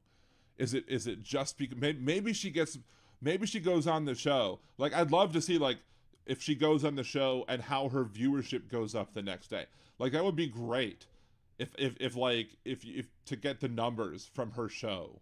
Like, if she goes on the show and she talks about stuff, whatever, and then all of us on whatever, and she then, like, the next day has like a spike in subscriptions or like a spike in views.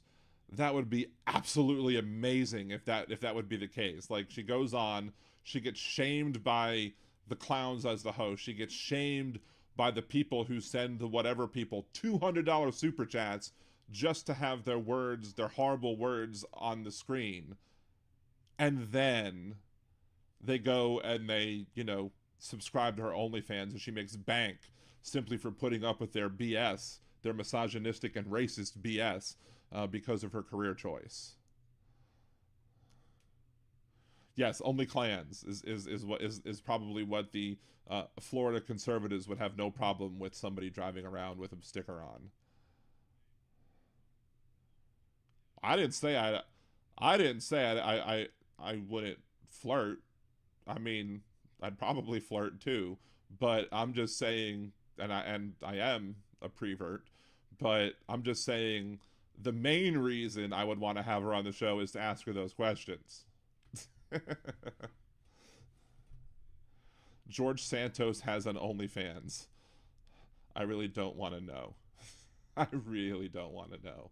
I mean, there are people with OnlyFans technically who don't do sexual things. I mean, I'm not talking about the people who do it who just have like, who just show off their feet and stuff like that, who like, or who are like swimsuit models. Like, I think there are wrestling stars or former wrestling stars who go on, who have OnlyFans who don't like have sex but they pose or whatever. I think there are people with like I think OnlyFans tried to go legit. I think there are people with cooking shows on OnlyFans or something. Like, you can use it for non-sexual purposes. It's just a lot of people don't. A lot of people use it for sexual purposes. Hella, you bet all those daddies have. I guarantee you, all of them have checked it out. They're probably like, "Oh, honey, sure, that, like, that." They're probably sitting there like looking at their phones, like hiding the phones, like, you know, typing in the website. Yeah, honey, that I can't believe that mom would be driving around with such a website on the back of their car. What was the name of the website again? Oh, that's ridiculous. That is absolutely ridiculous. Honey, where did you put the lotion again? Like, that's probably the conversation in half of their houses. That's probably why the wives complain to the school, and the school is probably like, well, we can't have the moms complaining about their husbands, you know, because the husbands have been spending too much time alone in the bathroom since mom showed up with the OnlyFans sticker on the back windshield. So Hobart would be next. Hey now, don't slut shame. If I have no problem with Lauren Boebert having consensual sex with whoever she wants to. The problem I have with Lauren Boebert is her being a Republican and trying to campaign on family issues and trying to campaign to prevent other people from having the consensual sex that they want to have. That's the problem I have with Boebert. If she wants to F around with people and have a good time, she should be able to. As long as everybody consents, I have no problem with it. Go get it if you want it. Just don't try and force anybody else to not have the lifestyle that they want to consent to. It's as simple as that.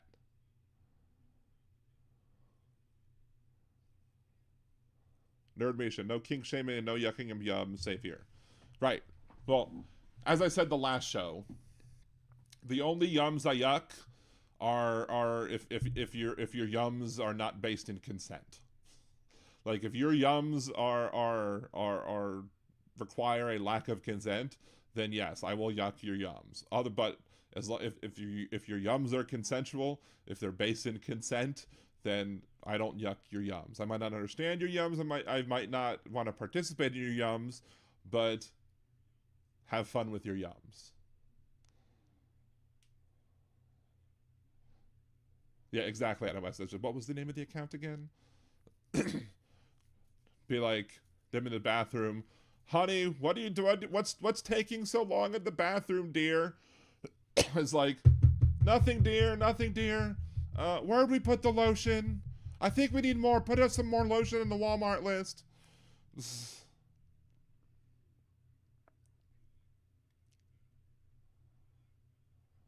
Unless it's Ted Cruz, we don't wish him on anyone. Well, I mean, I would feel sorry for anybody who was with Ted Cruz, but, you know. If his wife really loves him, there's no accounting for taste, I guess.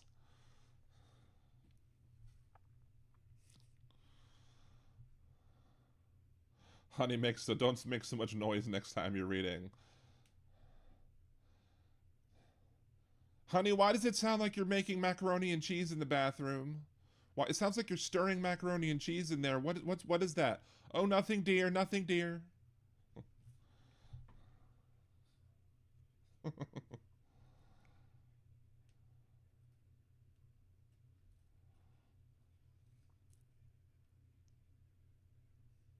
Hey, look, Gara. You can sell your farts, but you get GI issues and have to stop. I definitely don't want to participate in your yums, no offense. Absolutely, don't. I mean, don't participate in anybody's yums that you don't want to participate in.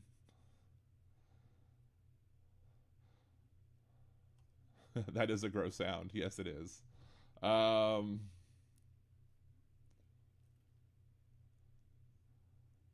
She used a hookup site when she met Cruz. Who, Bobert?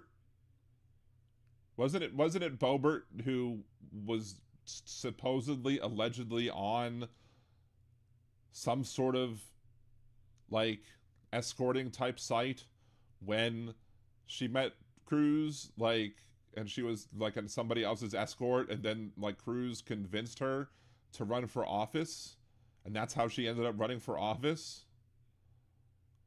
Like, you should be a politician one day. And she was like, you know what? Maybe I should. And then she went up and did it. And he probably was like, oh God, I was just talking out my ass. I didn't really mean it. I can't believe she actually did it. Wonder Mom, I feel sick. I'm sorry. I'm sorry, Chris.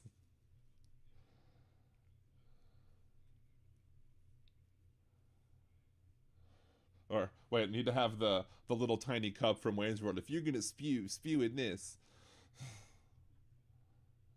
Donna, why is only one of your hands soft? Yeah, they don't get that. At their house, they don't get the hands so soft lotion. They only get hand so soft lotion. It's only one. It's only one hand that gets soft. Hilarious.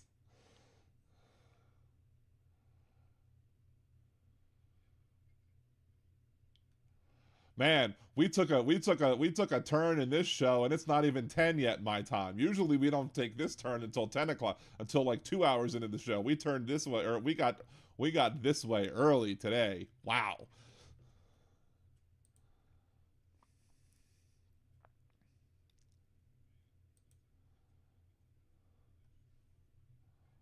She claims the allegations are false, but couldn't provide any proof. Well, I mean, it's not up to her to prove a negative. Like, it's not up to her to prove the allegations false. It's up to her it's up to other people to prove them true. So if anybody would have wanted to prove that she was there as an escort, they would have to provide evidence that she was one. I mean, they have provided the evidence that she was on that site. So there is that picture. So who knows?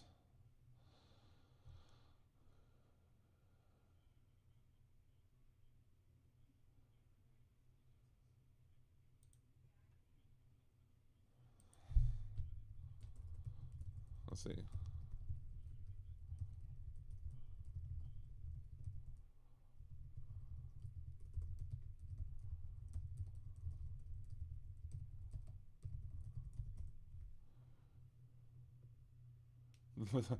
In need of that liberal Dan after dark show. I know. We'll have to get there eventually. I still haven't decided if I would want to do it like live on the Patreon, or if I would want to do it on a different YouTube channel, because I don't want to get too much into. I don't want to get too dirty on this one. That's the thing. I mean, we've bumped up against with some of the humor, but we haven't actually gone. I don't think we've actually crossed the line yet. But I don't want to get too dirty with it. Until I'm on a different one. So, like, we'll see. But again, I think I want to wait till after I become the full-on 1,000 user partner before we start with that idea. We'll see.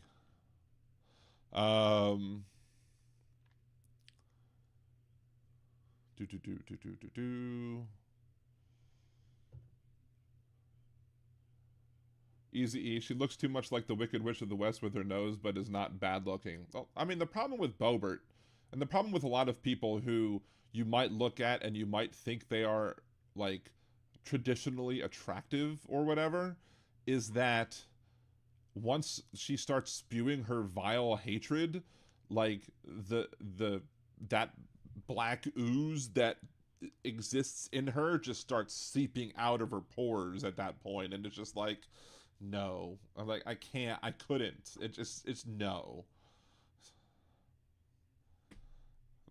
Govan, can't let the audience choose the punchline. Thank you for the super chat. Appreciate you. See, Michael, like, eek, I said his not gonna have a, does God have a whatever discussion, because I belong to the most oppressed group of people throughout time. I'm an atheist in my 50th year of disavowal. Amen. Well, you know, I love what was it, Dogma's take on it when God was played by Alanis Morissette. Cruz didn't use Venmo like Gates. Yeah, Pizza Gates. Ugh. Poor Nestor. It's a shame. Poor Nestor.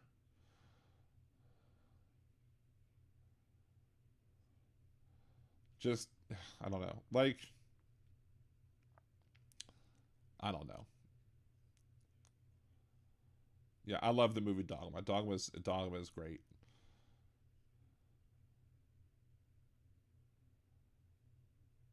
And it's funny because if you didn't realize this, what had happened, in Dogma, Matt Damon plays Loki. In the third Thor, when Tom Hiddleston's character as Loki is pretending to be his adoptive father, Odin, and he's having two actors play Loki and Thor. Chris Hemsworth's brother plays Thor in the little play, and the person who plays Loki is also Matt Damon. So Matt Damon plays Loki in two different movies, which is hilarious. See, Kim Cheech. Some dude tried to get with me outside the 7-Eleven today. He was entertaining, but I got some serial killer vibes with the contrast of the Buddha, Sicilian Mafia, emotional intelligence, PTSD, life story BS. Oh, well, I'm glad you avoided the serial killer then. I'm glad you figured that out and got away. That's a good thing. Was he cute otherwise, Kimchi? That's kind of like the other than that, Mrs. Lincoln, how was the play?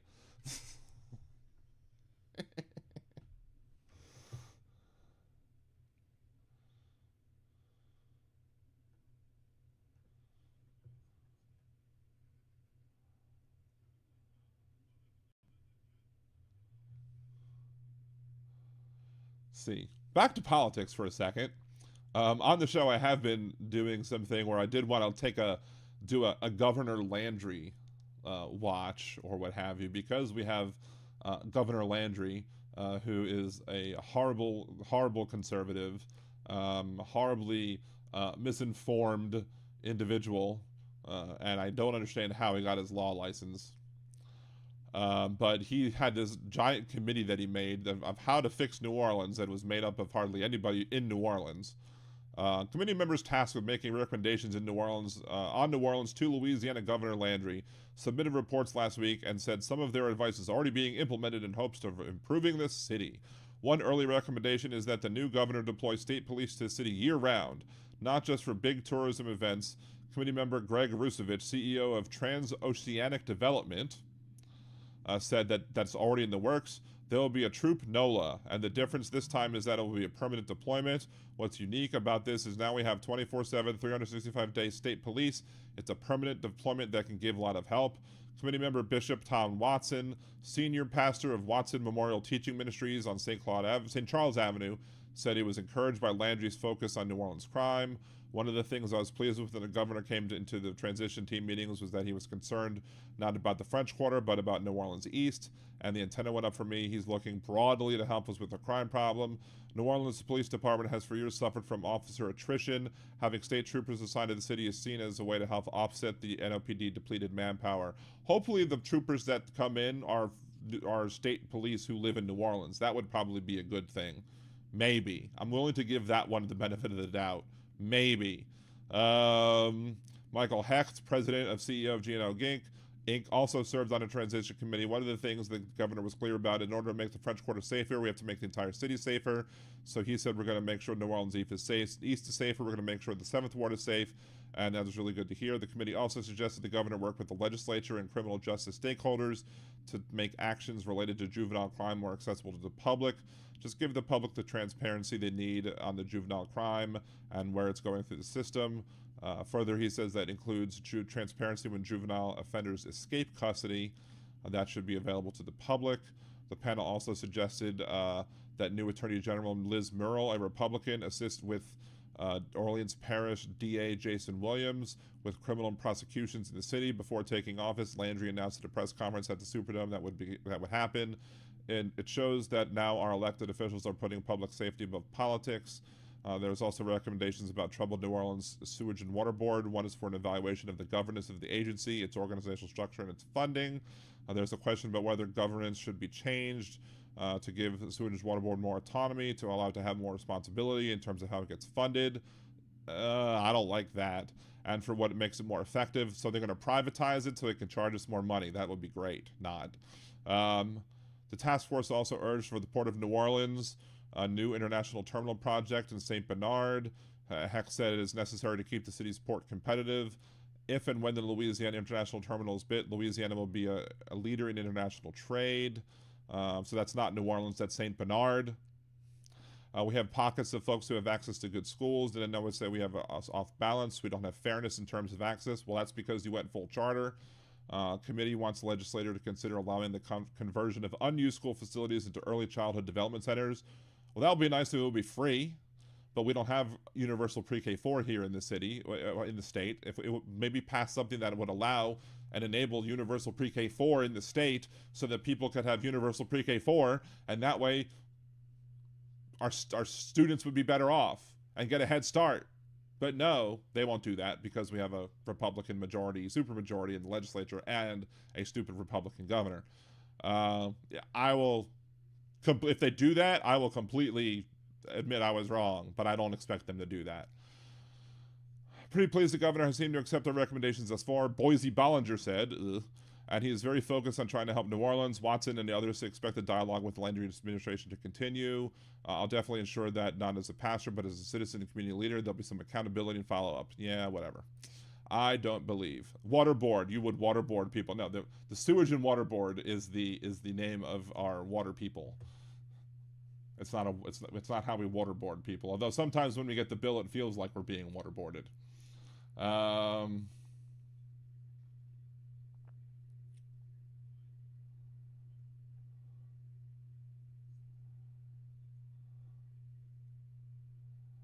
Let's see.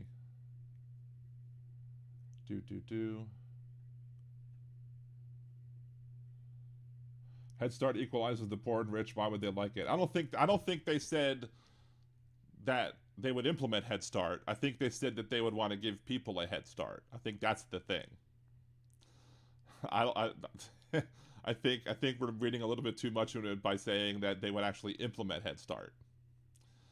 See, I don't know. What's up, Andrea? Good to see you. I missed it. Kimchi, did you say if the dude was good looking or not?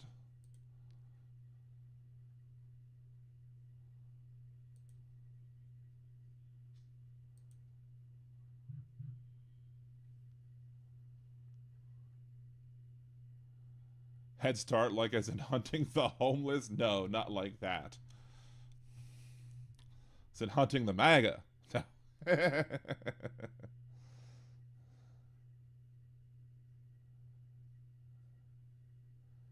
Be right back. Sun is on. I'm assuming that means phone. Cincinnati is going to implement a pilot program where they pay students for 90% attendance in K and 9th grades, like in 5 schools, is to bring attendance up for much higher numbers. That'd be interesting. Does it go into like a scholarship program, or do they get money in their pockets?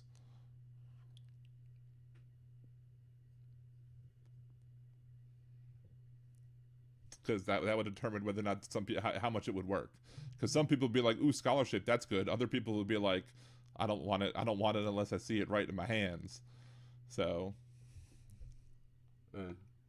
almost out of water. Almost out of agua. Necesito agua, por favor. Yeah, the ex-president claims he's more popular than Taylor Swift. Yeah, the ex-president is delusional about a great many things. But I'm not really the ex-president because I was elected. It was a sham. I was really elected. Which is my argument. So if he was really elected in 2000, like he claims, then he can't run for election again because you can only be elected to president twice. That's against the Constitution for him to run again if he was really elected. Duh. So I think we should all just admit right now, you know what? Donald Trump really was elected in 2020. You're right, which means you can't vote for him again because that would mean it would be a third time, and he can't run a third time. So sorry, you have to vote for Biden. I love all the things with Taylor Swift, though. It's like, will Taylor Swift be able to make it from China to the Super Bowl? And the resounding answer is yes, because of, what the time difference is and what it will be when she gets out. And she'll basically be able to get to the Super Bowl to get Vegas with plenty of time to spare. But it's just hilarious how much now more people are paying attention simply because Taylor Swift is dating Kelsey. My wife likes his brother better. There was a meme going around. My type is Taylor Swift's boyfriend's brother. Yes, and a jet. Private jet. Has anyone wondered why Texas did not invite Trump to build the wall at Eagles Pass? It's a good question. Why? Maybe they think that they don't need one because of the river? I don't know. Or maybe Texas was like, you can't build a wall here because you'll ruin our nice preserve.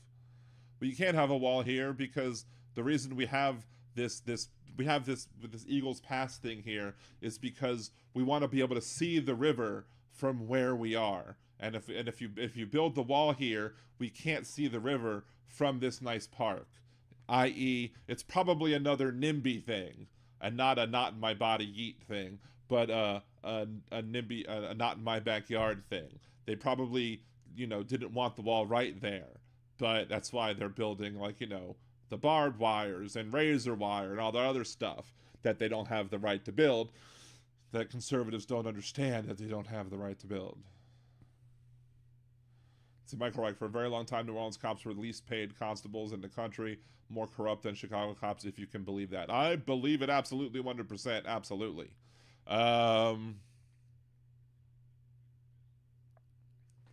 Yes, these pro-life guys are refusing school lunches and giving deader children a crap lunch separate from the rest as to shame with the poor kids. Yep.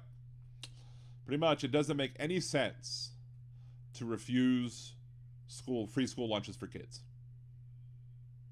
Except for the fact that, although I think I think the thing with Landry, to be fair as I can be with Landry, I think the case with Landry was it wasn't Landry that denied the free lunch. I think it was actually Edwards who denied the free lunch and said we didn't want to force it on him. We wanted to give him the opportunity to make the decision or not. And they still have the chance to make the decision to accept the school lunches. So we will see if he goes ahead and now accepts it. I'm not holding my breath that he will, but he has the opportunity to still go ahead and request them. Will he? Probably not. But he still has the opportunity to request them.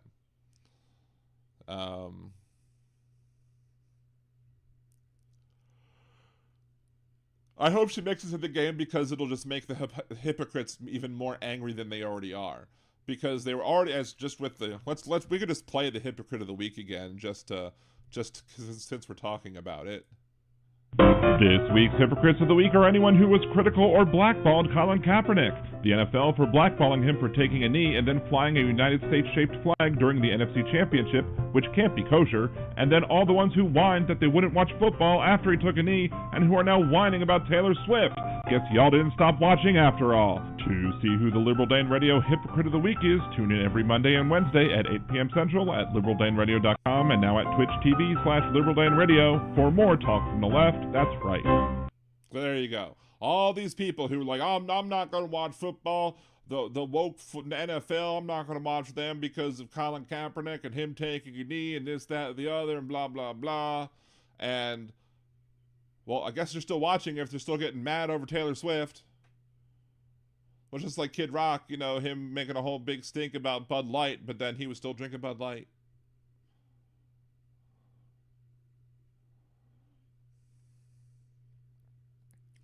Kimchi, so wait, during the pandemic, didn't every state hang out food to kids, at least during the summer? I remember that going on for months. I mean, it happened in Louisiana, but then again, in Louisiana, we had a Democratic governor during the pandemic, so I don't know. I can't speak for every state, but there was a federal food program that did provide food for kids over the summer. And it was like every school. And I remember because the kids were doing the distance learning, and every week I'd go and I'd pick up a bag from school for them. I'll go pick up their food and bring it home. And boom, there you go.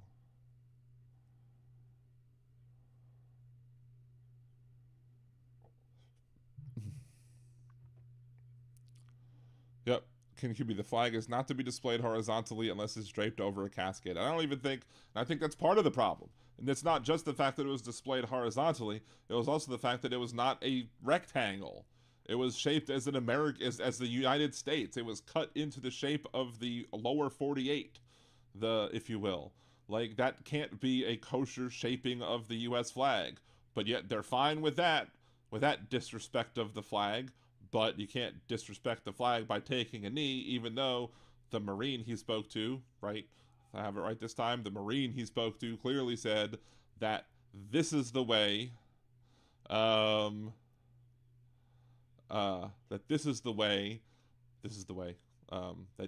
you should do your protest, because just sitting while it's going is not the proper way to do it. Taking the knee is the proper way to do it. So, hey, Lokira, both on Twitch and the YouTube as well. Thank you for both. Yeah, should be a norm. Food for kids. Yeah, because if you provide food for all kids, then you don't have to put people in the embarrassing situation where they can't pay for school lunch, and then they have to worry about the debt for school lunch. It's ridiculous. Like, when my kids started going to high school, they said everybody at our school gets free lunch, because there's two ways of doing it. There's apparently, if you could either have every kid try and apply for school lunch, and if you get it, you get it. If you don't, you don't. Or if you live in an area that's economically depressed enough, you could just have the school say, hey, we're in an area that's economically depressed enough, we're going to just apply for just everybody to get school lunch, and no one else has to bother applying, and we'll get school lunch for everybody. So my son, regardless of our income, gets to eat breakfast and lunch at school every day for no additional cost at his public charter, because they went for that program. And this way, there's nobody who has to be embarrassed because they can't pay for lunch. They just get lunch. It's as simple as that. It's easy peasy lemon squeezy. But again, Republicans don't like that.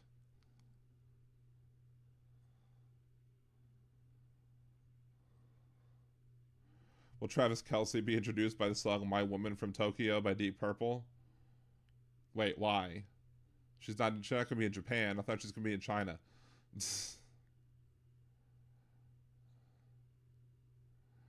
But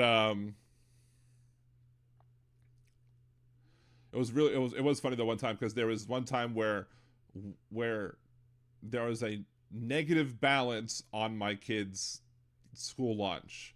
I think he had gotten, there was a milk or something, or there was some, but it was like negative 50 cents on the balance. So it was like, you owe negative 50 cents. And when I saw that, I'm like, okay, they owe us money, but it's 50 cents. I'm not going to worry about it. And then all of a sudden, they sent us a bill saying we owe them 50 cents. I'm like, how do we owe you 50 cents? The bill says negative 50. And they're like, yeah, that's what you owe us. I'm like, how do we owe you negative 50? If we owe you negative 50, that means you owe us money. If we owe you 50 cents, that means we owe you money. If the bill says we owe you negative 50, that means we're in the positive. They're like, no, you owe us 50 cents. I'm like, you've got to be kidding me. So we sent them with 50 pennies just to be petty. Because that was at the previous school. There was one that the previous school was good at teaching him, but the administration sucked. Administration absolutely sucked.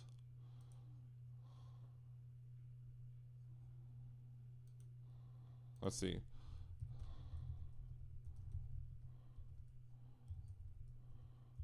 Taylor Swift concert, November 9th. Oh, you're right. 7th, 8th, Tokyo Dome, Japan. I was wrong. See, why can't I be wrong about like more about the other things and be right about this? I wish I could be right about like where Taylor Swift's going to be in concert and wrong about things like how many Supreme Court justices Trump was going to name if he was elected in 2016. Like, it's not fair. I'd rather be wrong about that and right about these sort of things. But yes, maybe they will play My Woman from Tokyo. My Woman from Tokyo. Sorry. In high school, we paid all fines with pennies. Well, we're right there. The pettiness is real. Speaking of petty, let's bring that up a second. I need to look at that up a second. Hold on, because I did invite somebody else on the show, potentially to be petty, but we were going to let it play out a little bit longer before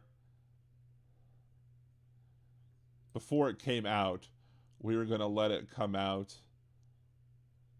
or before she came on the show to talk about it, we were going to talk about this issue longer. So here's this issue. Let's pull it up on the alternate window, shall we? Alternate. FBI arrests Louisiana political donor Trisha Patel of Florida for alleged $7 million fraud scheme.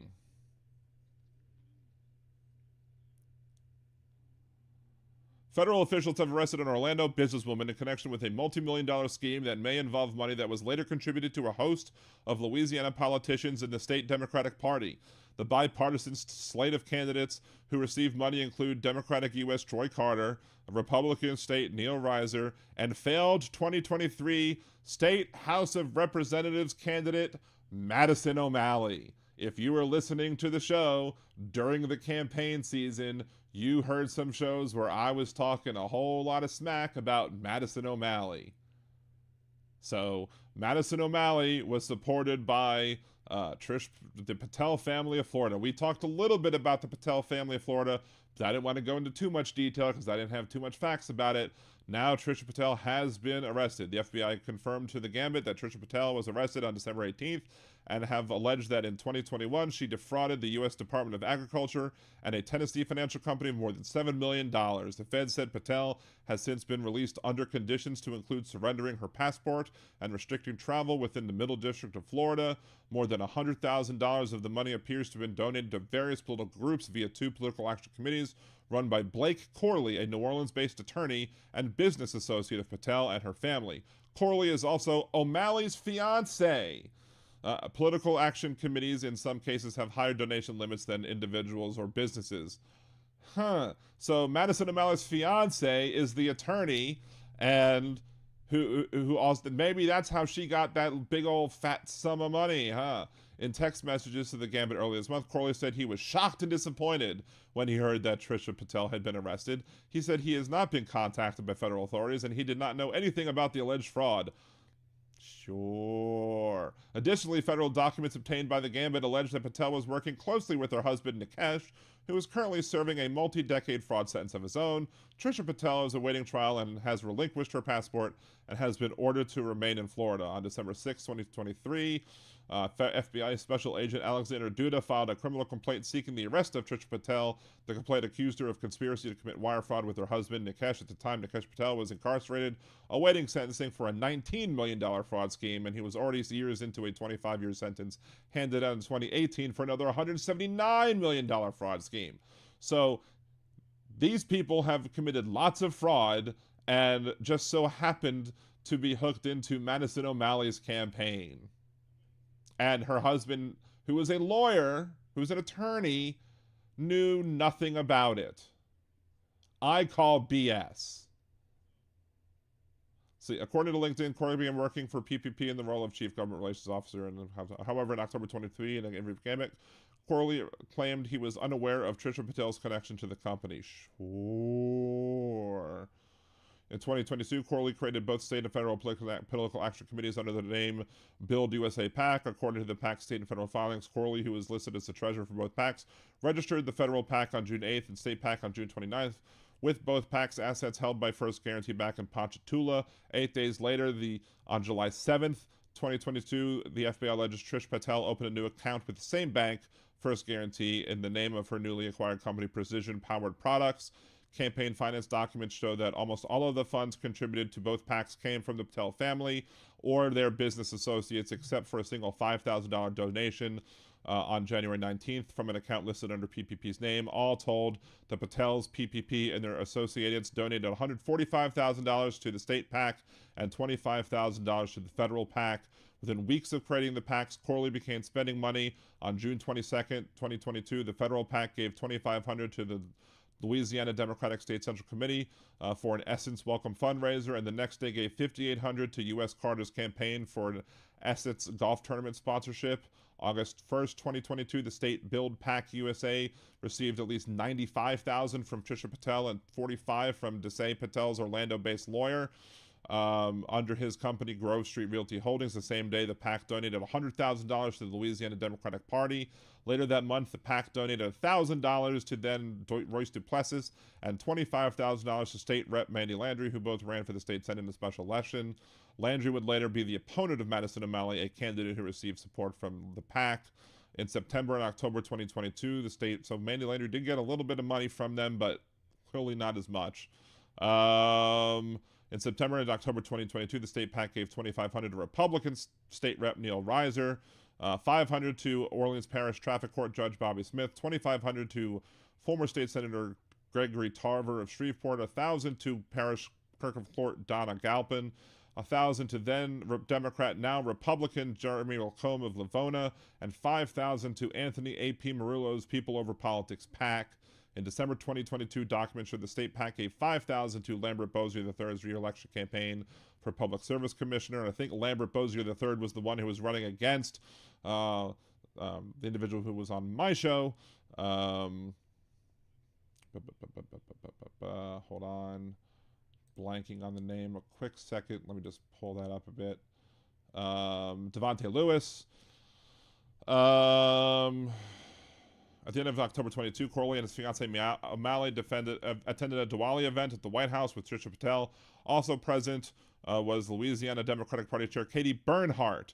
Not long after the White House event, O'Malley set up a campaign committee, launching her bid against Mandy Landry in New Orleans. Within a month, Trisha Patel, her in-laws, Roni and AJ Patel, Desai Cayano, and the state Build USA PAC had combined donated $15,000 to O'Malley. The race between O'Malley and Landry, both Democrats, garnered significant attention. The OPDEC endorsed O'Malley, as did several high-profile Democrats, including Troy Carter, John Bell Edwards, and Mary Landrieu. Still, Landry easily beat O'Malley 66 to 26%. Democratic requested comments from the Democratic Party, O'Malley, Landry, Carter, and other people. In a statement, Landry responded that she did not plan to return the donation from Build USA PAC unless the government asked for it, because she had to raise a large amount of money for re-election and put her personal and professional life on hold when Malio challenged her. Bozzier told Gambit he did not know Patel was unfamiliar with the legal troubles. Spokesperson for Rep. Krishnamurti's campaign said in a statement that the congressman met Trish Patel in Washington, D.C. at a cultural event. In light of the severity of these allegations, Raja is donating the full amount he received to local charities. U.S. Rep. Jackson's campaign said that they'll be donating the PAC's contribution to a worthy cause, adding that Jackson has not interacted with Ms. Patel. So, yeah. The plot sickens, if you will. The plot sickens or thickens, however you want to say it.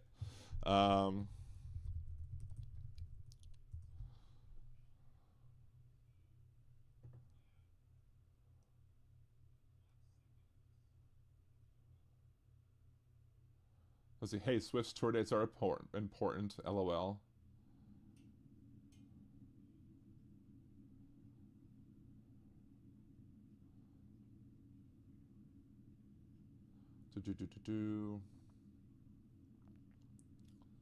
Taylor Swift could take the X-59.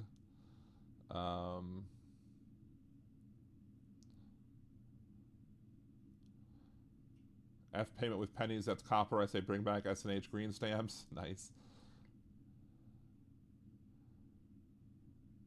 All right, have a good one, Lokiera, if I didn't miss you already.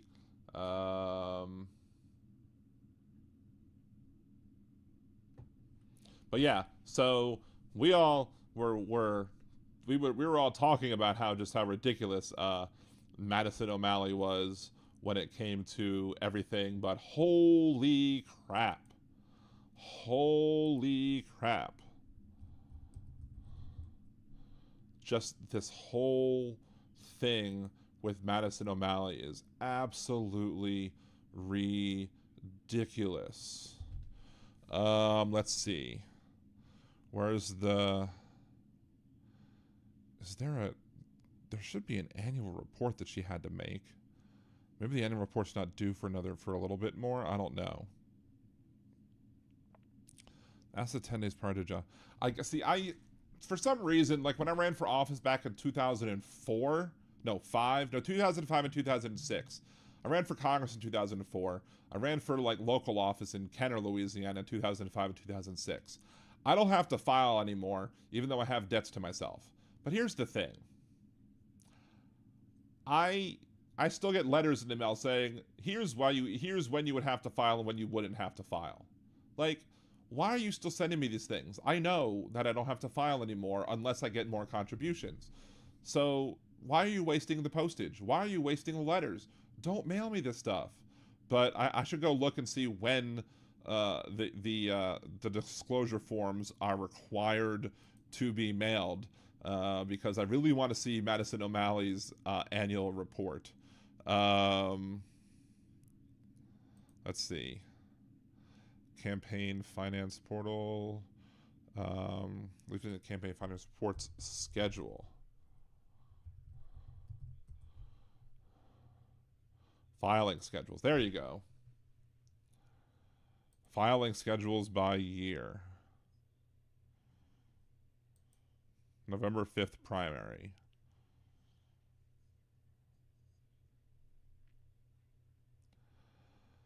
All right, so the period through January 26th is due by January 16th.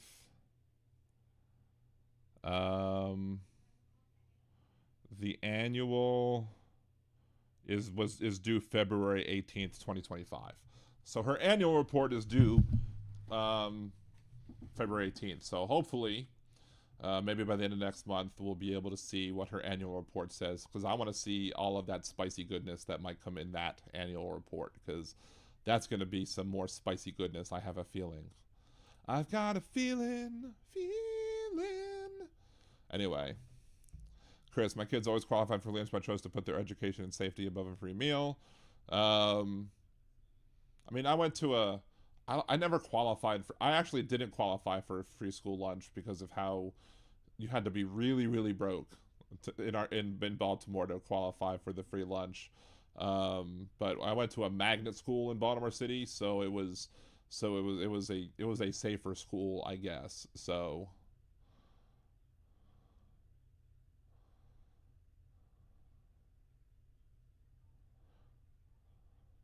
Taco Bell used to have a Sloppy Joe type burger. I think I remember that. Of course, I hear Sloppy Joe, and I start hearing Adam Sandler with a Sloppy Joe, Sloppy Joe. Um,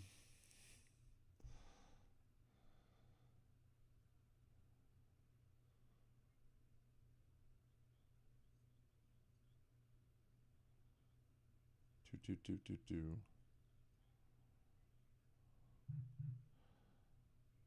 What else?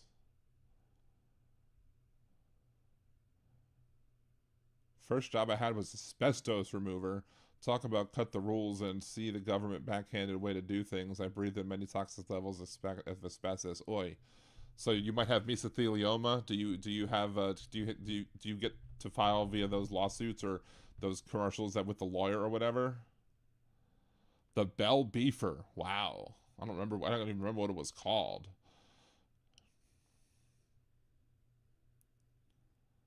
I remember opening a box of mac and cheese back in the day, and there was a worm in there. I remember I opened a Reese's peanut butter cup, like a mini one, and there was a worm in that. And I'm glad I'm for some reason I opened it. I don't know why I did that before I ate it, but I did that before I ate it, and there was a worm, and I was like, I'm so happy I did that, and I threw the entire bag away. It was gross. I don't know who does that. Who takes a miniature Reese's peanut butter cup and opens it and cracks it open like that? Who does that? Like, I would never think to do that, but for some reason, I did that. I opened up and there was a worm in it, and I was like, ah, threw it away. Welcome back, Aaron.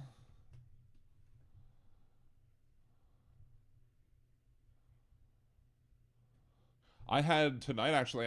There's this place called there's a barbecue pop up, and they made a homemade sloppy joe with pulled pork and homemade sloppy joe sauce, and it was delicious. They also had a homemade BLT made with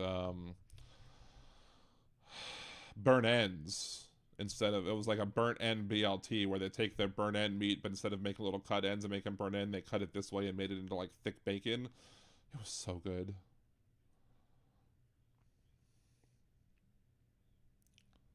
Mr. Good Bar had worms, I found. That definitely was not a good bar. That's for darn sure. And see, you know how much I love y'all?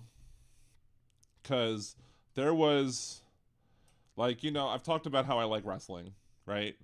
And, like, last Monday, wrestling was here. One of the wrestling shows was here. Today, one of the other wrestling shows here, but I chose not to go. I wanted to stay with y'all. So, I just thought about that just now, that there was a wrestling show tonight I could have gone to, but I wanted to spend it with y'all instead of going to the show. So I've worked at Taco Bell, Burger King, and Dairy Queen. Now you know I don't eat fast food. So you've worked with all the royalty, huh? Easy E, Mr. Goodbar from Reacher. Don't spoil Reacher. I just started season two of Reacher. I just watched the first episode, so don't spoil anything from season 2 of Reacher. Although there is one thing from Reacher that I find, like, doesn't, like, the lead character, doesn't Reacher, like, remind you of, like, a really big muscular Chris Pratt? Like, take Star-Lord and put him on steroids, and that's Reacher.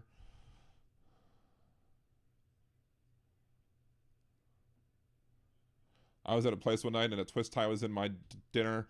They remade the chicken dinner and there was a shrimp shell in it. Lucky for them, I'm not allergic. Wait, I went to Taco Bell and, like, so I got the Nachos Bel Grande, and there was one of those little rubber O-rings, I guess, from the cheese pump in my nachos. So I took a picture of it and I reported it like on Twitter or whatever, and the like Twitter corporate like reached out or whatever, and they sent me a whole bunch of these coupons for like $5 off Taco Bell. It was like 6 of those coupons or whatever as a we're sorry, mea culpa, whatever. So fine. So I go to the Taco Bell, same Taco Bell, to go use the coupon. We don't take these. What? We don't take these. We're not a corporate Taco Bell. We're a franchise. We don't take these. What? Fine. So I did that. I reached back out to them, to Taco Bell. I'm like, I went to the Taco Bell. They wouldn't let me use it. They said they don't take them because they're a franchise. No, they're supposed to take it. Fine. So he went there and he had to go explain to them how they're supposed to take them and that they are supposed to take them or whatever. The guy who gets talks to the franchise. So I went back and then they tried to claim that they don't take them again. They're like, I just spoke to the guy that said they take them. So I had to call him back. They're still refusing to take them. It was such a pain in the ass. Even if, I mean, and here's the other thing about Taco Bell. Now we're on food. Like, I like Taco Bell, like, but like, I don't ever, like, I should always learn my lesson and never try anything new from Taco Bell. Like, there's only a few things that I like from Taco Bell, and that's it. Like Nacho Bel Grande, or a taco, or the, like, there's the Mexican pizza, but any of the new stuff they come up with is typically just trash. It's typically horrible, and I say, ooh, that looks good, and I try it, and it's like, I should have never eaten this because I knew it was going to be bad. Because everything that's new is always bad. I should always stick with what I like. Hey, Robin, welcome back, or no reason, you know, come and watch the show on your time.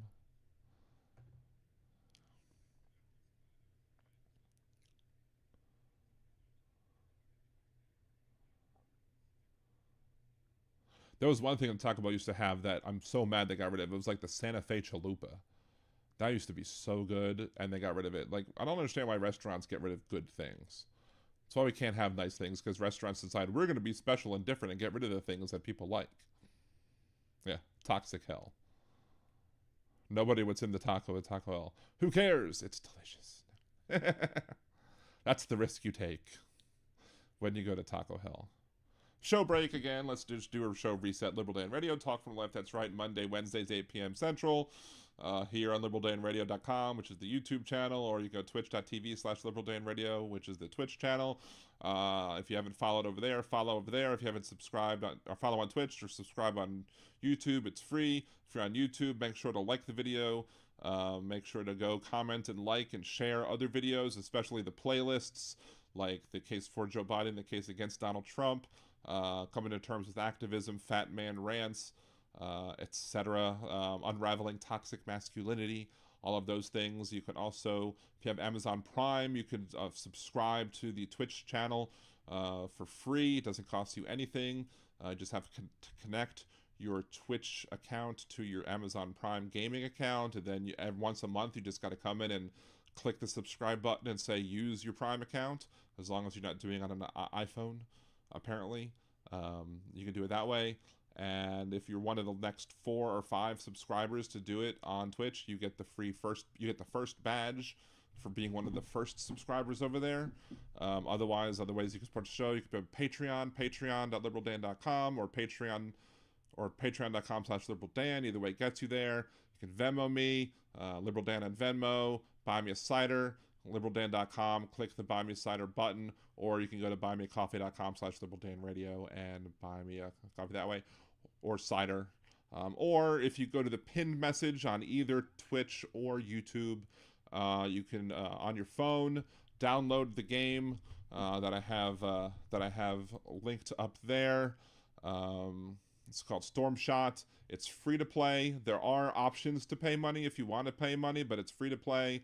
If you get your stronghold in the game to level 15, if you get to level 7, to make a little bit of money. If you get to level 11, you make a little money. If you get to level 15, I'll make a little bit of money. As long as you do it within the next 8.5 days or so. I'm trying to get 29 other people to do it, and I can make up to $600. It's all for free. You can play for free. You don't have to spend a single penny to do it. It's cool.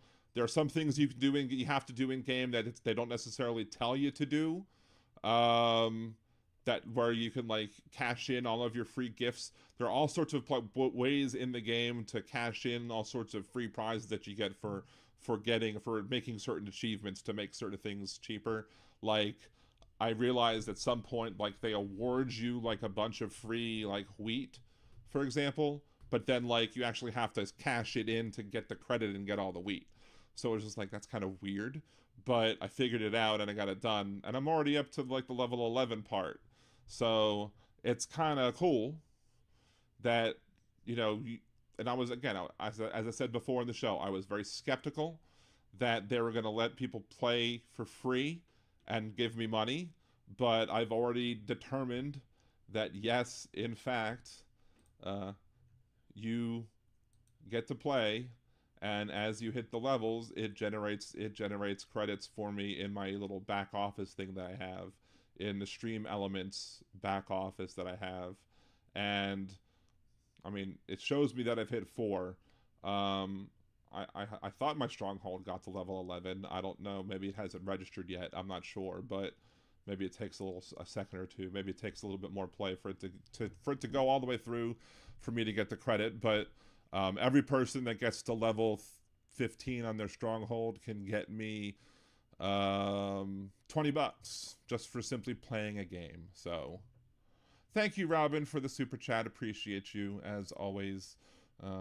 Everybody's awesome for all of their help that they give you. I love little super chats. It's just, it's just awesome to see. It's a fun thing to get. It's also, it's nice to feel the love, and it's just another reminder that all of y'all helped me to be able to get that functionality on the channel. And it's so every time I see a super chat, it's a great personal feeling from the individual that made the chat, but it's also a reminder how all of y'all helped me get to that point. So it always makes me feel good that y'all gave me your love and your support to be able to get there. So again, thank you, Robin, for that help and for the super chat, and thank you all for that as well. So, but let's see.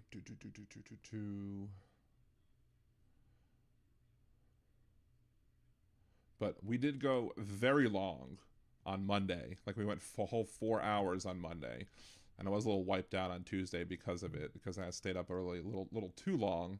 But I'm feeling love. Can you feel the love tonight? Actually, I ate Chipotle easier on your stomach. I actually prefer, instead of Chipotle, I prefer Izzo's. I don't know if they have Izzo's many other places. I don't know if it's a national chain or not. I know it's a chain down here. I don't know how far out it goes, but I prefer Izzo's to Chipotle. I like the burritos there. So,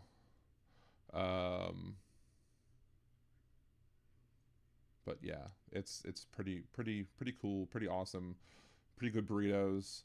I tried to do the Izzo's burrito challenge where you eat their big one and trying to eat it in like 20 minutes or half an hour, and if you do, you get it for free or whatever, or something, or you get a t-shirt or something. And I failed. Surprisingly, I failed. I don't know why I failed, but I did fail. But anyway, I think I'm starting to get a little thirsty. I'm out of water. I'm starting to get a little tired, and because we went super long on Monday, I think that's a good time to make this the end of today's show. I'm not eating Izzo's. Izzo's is pretty good. So this is the end of this week's episode of Liberal Dan Radio. Talk from the left, that's right. I will be back as normal. Thank you, Benny, for the $5. Appreciate you for the lurk. I felt the lurk apparently, so thank you for that. I know it's no longer, is it a lurk anymore if you super chat during the lurk? Anyway, thank you, Benny, so much for that. You're awesome.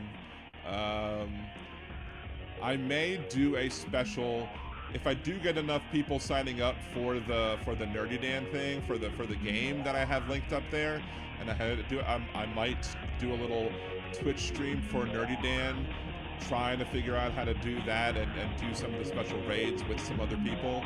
If that happens, I'll post about it on my Twitter, and I'll retweet it on Liberal Dan Radio. Otherwise, I'll see you next Monday, 8 p.m. Central, for more Liberal Dan Radio. Talk from the left. That's right.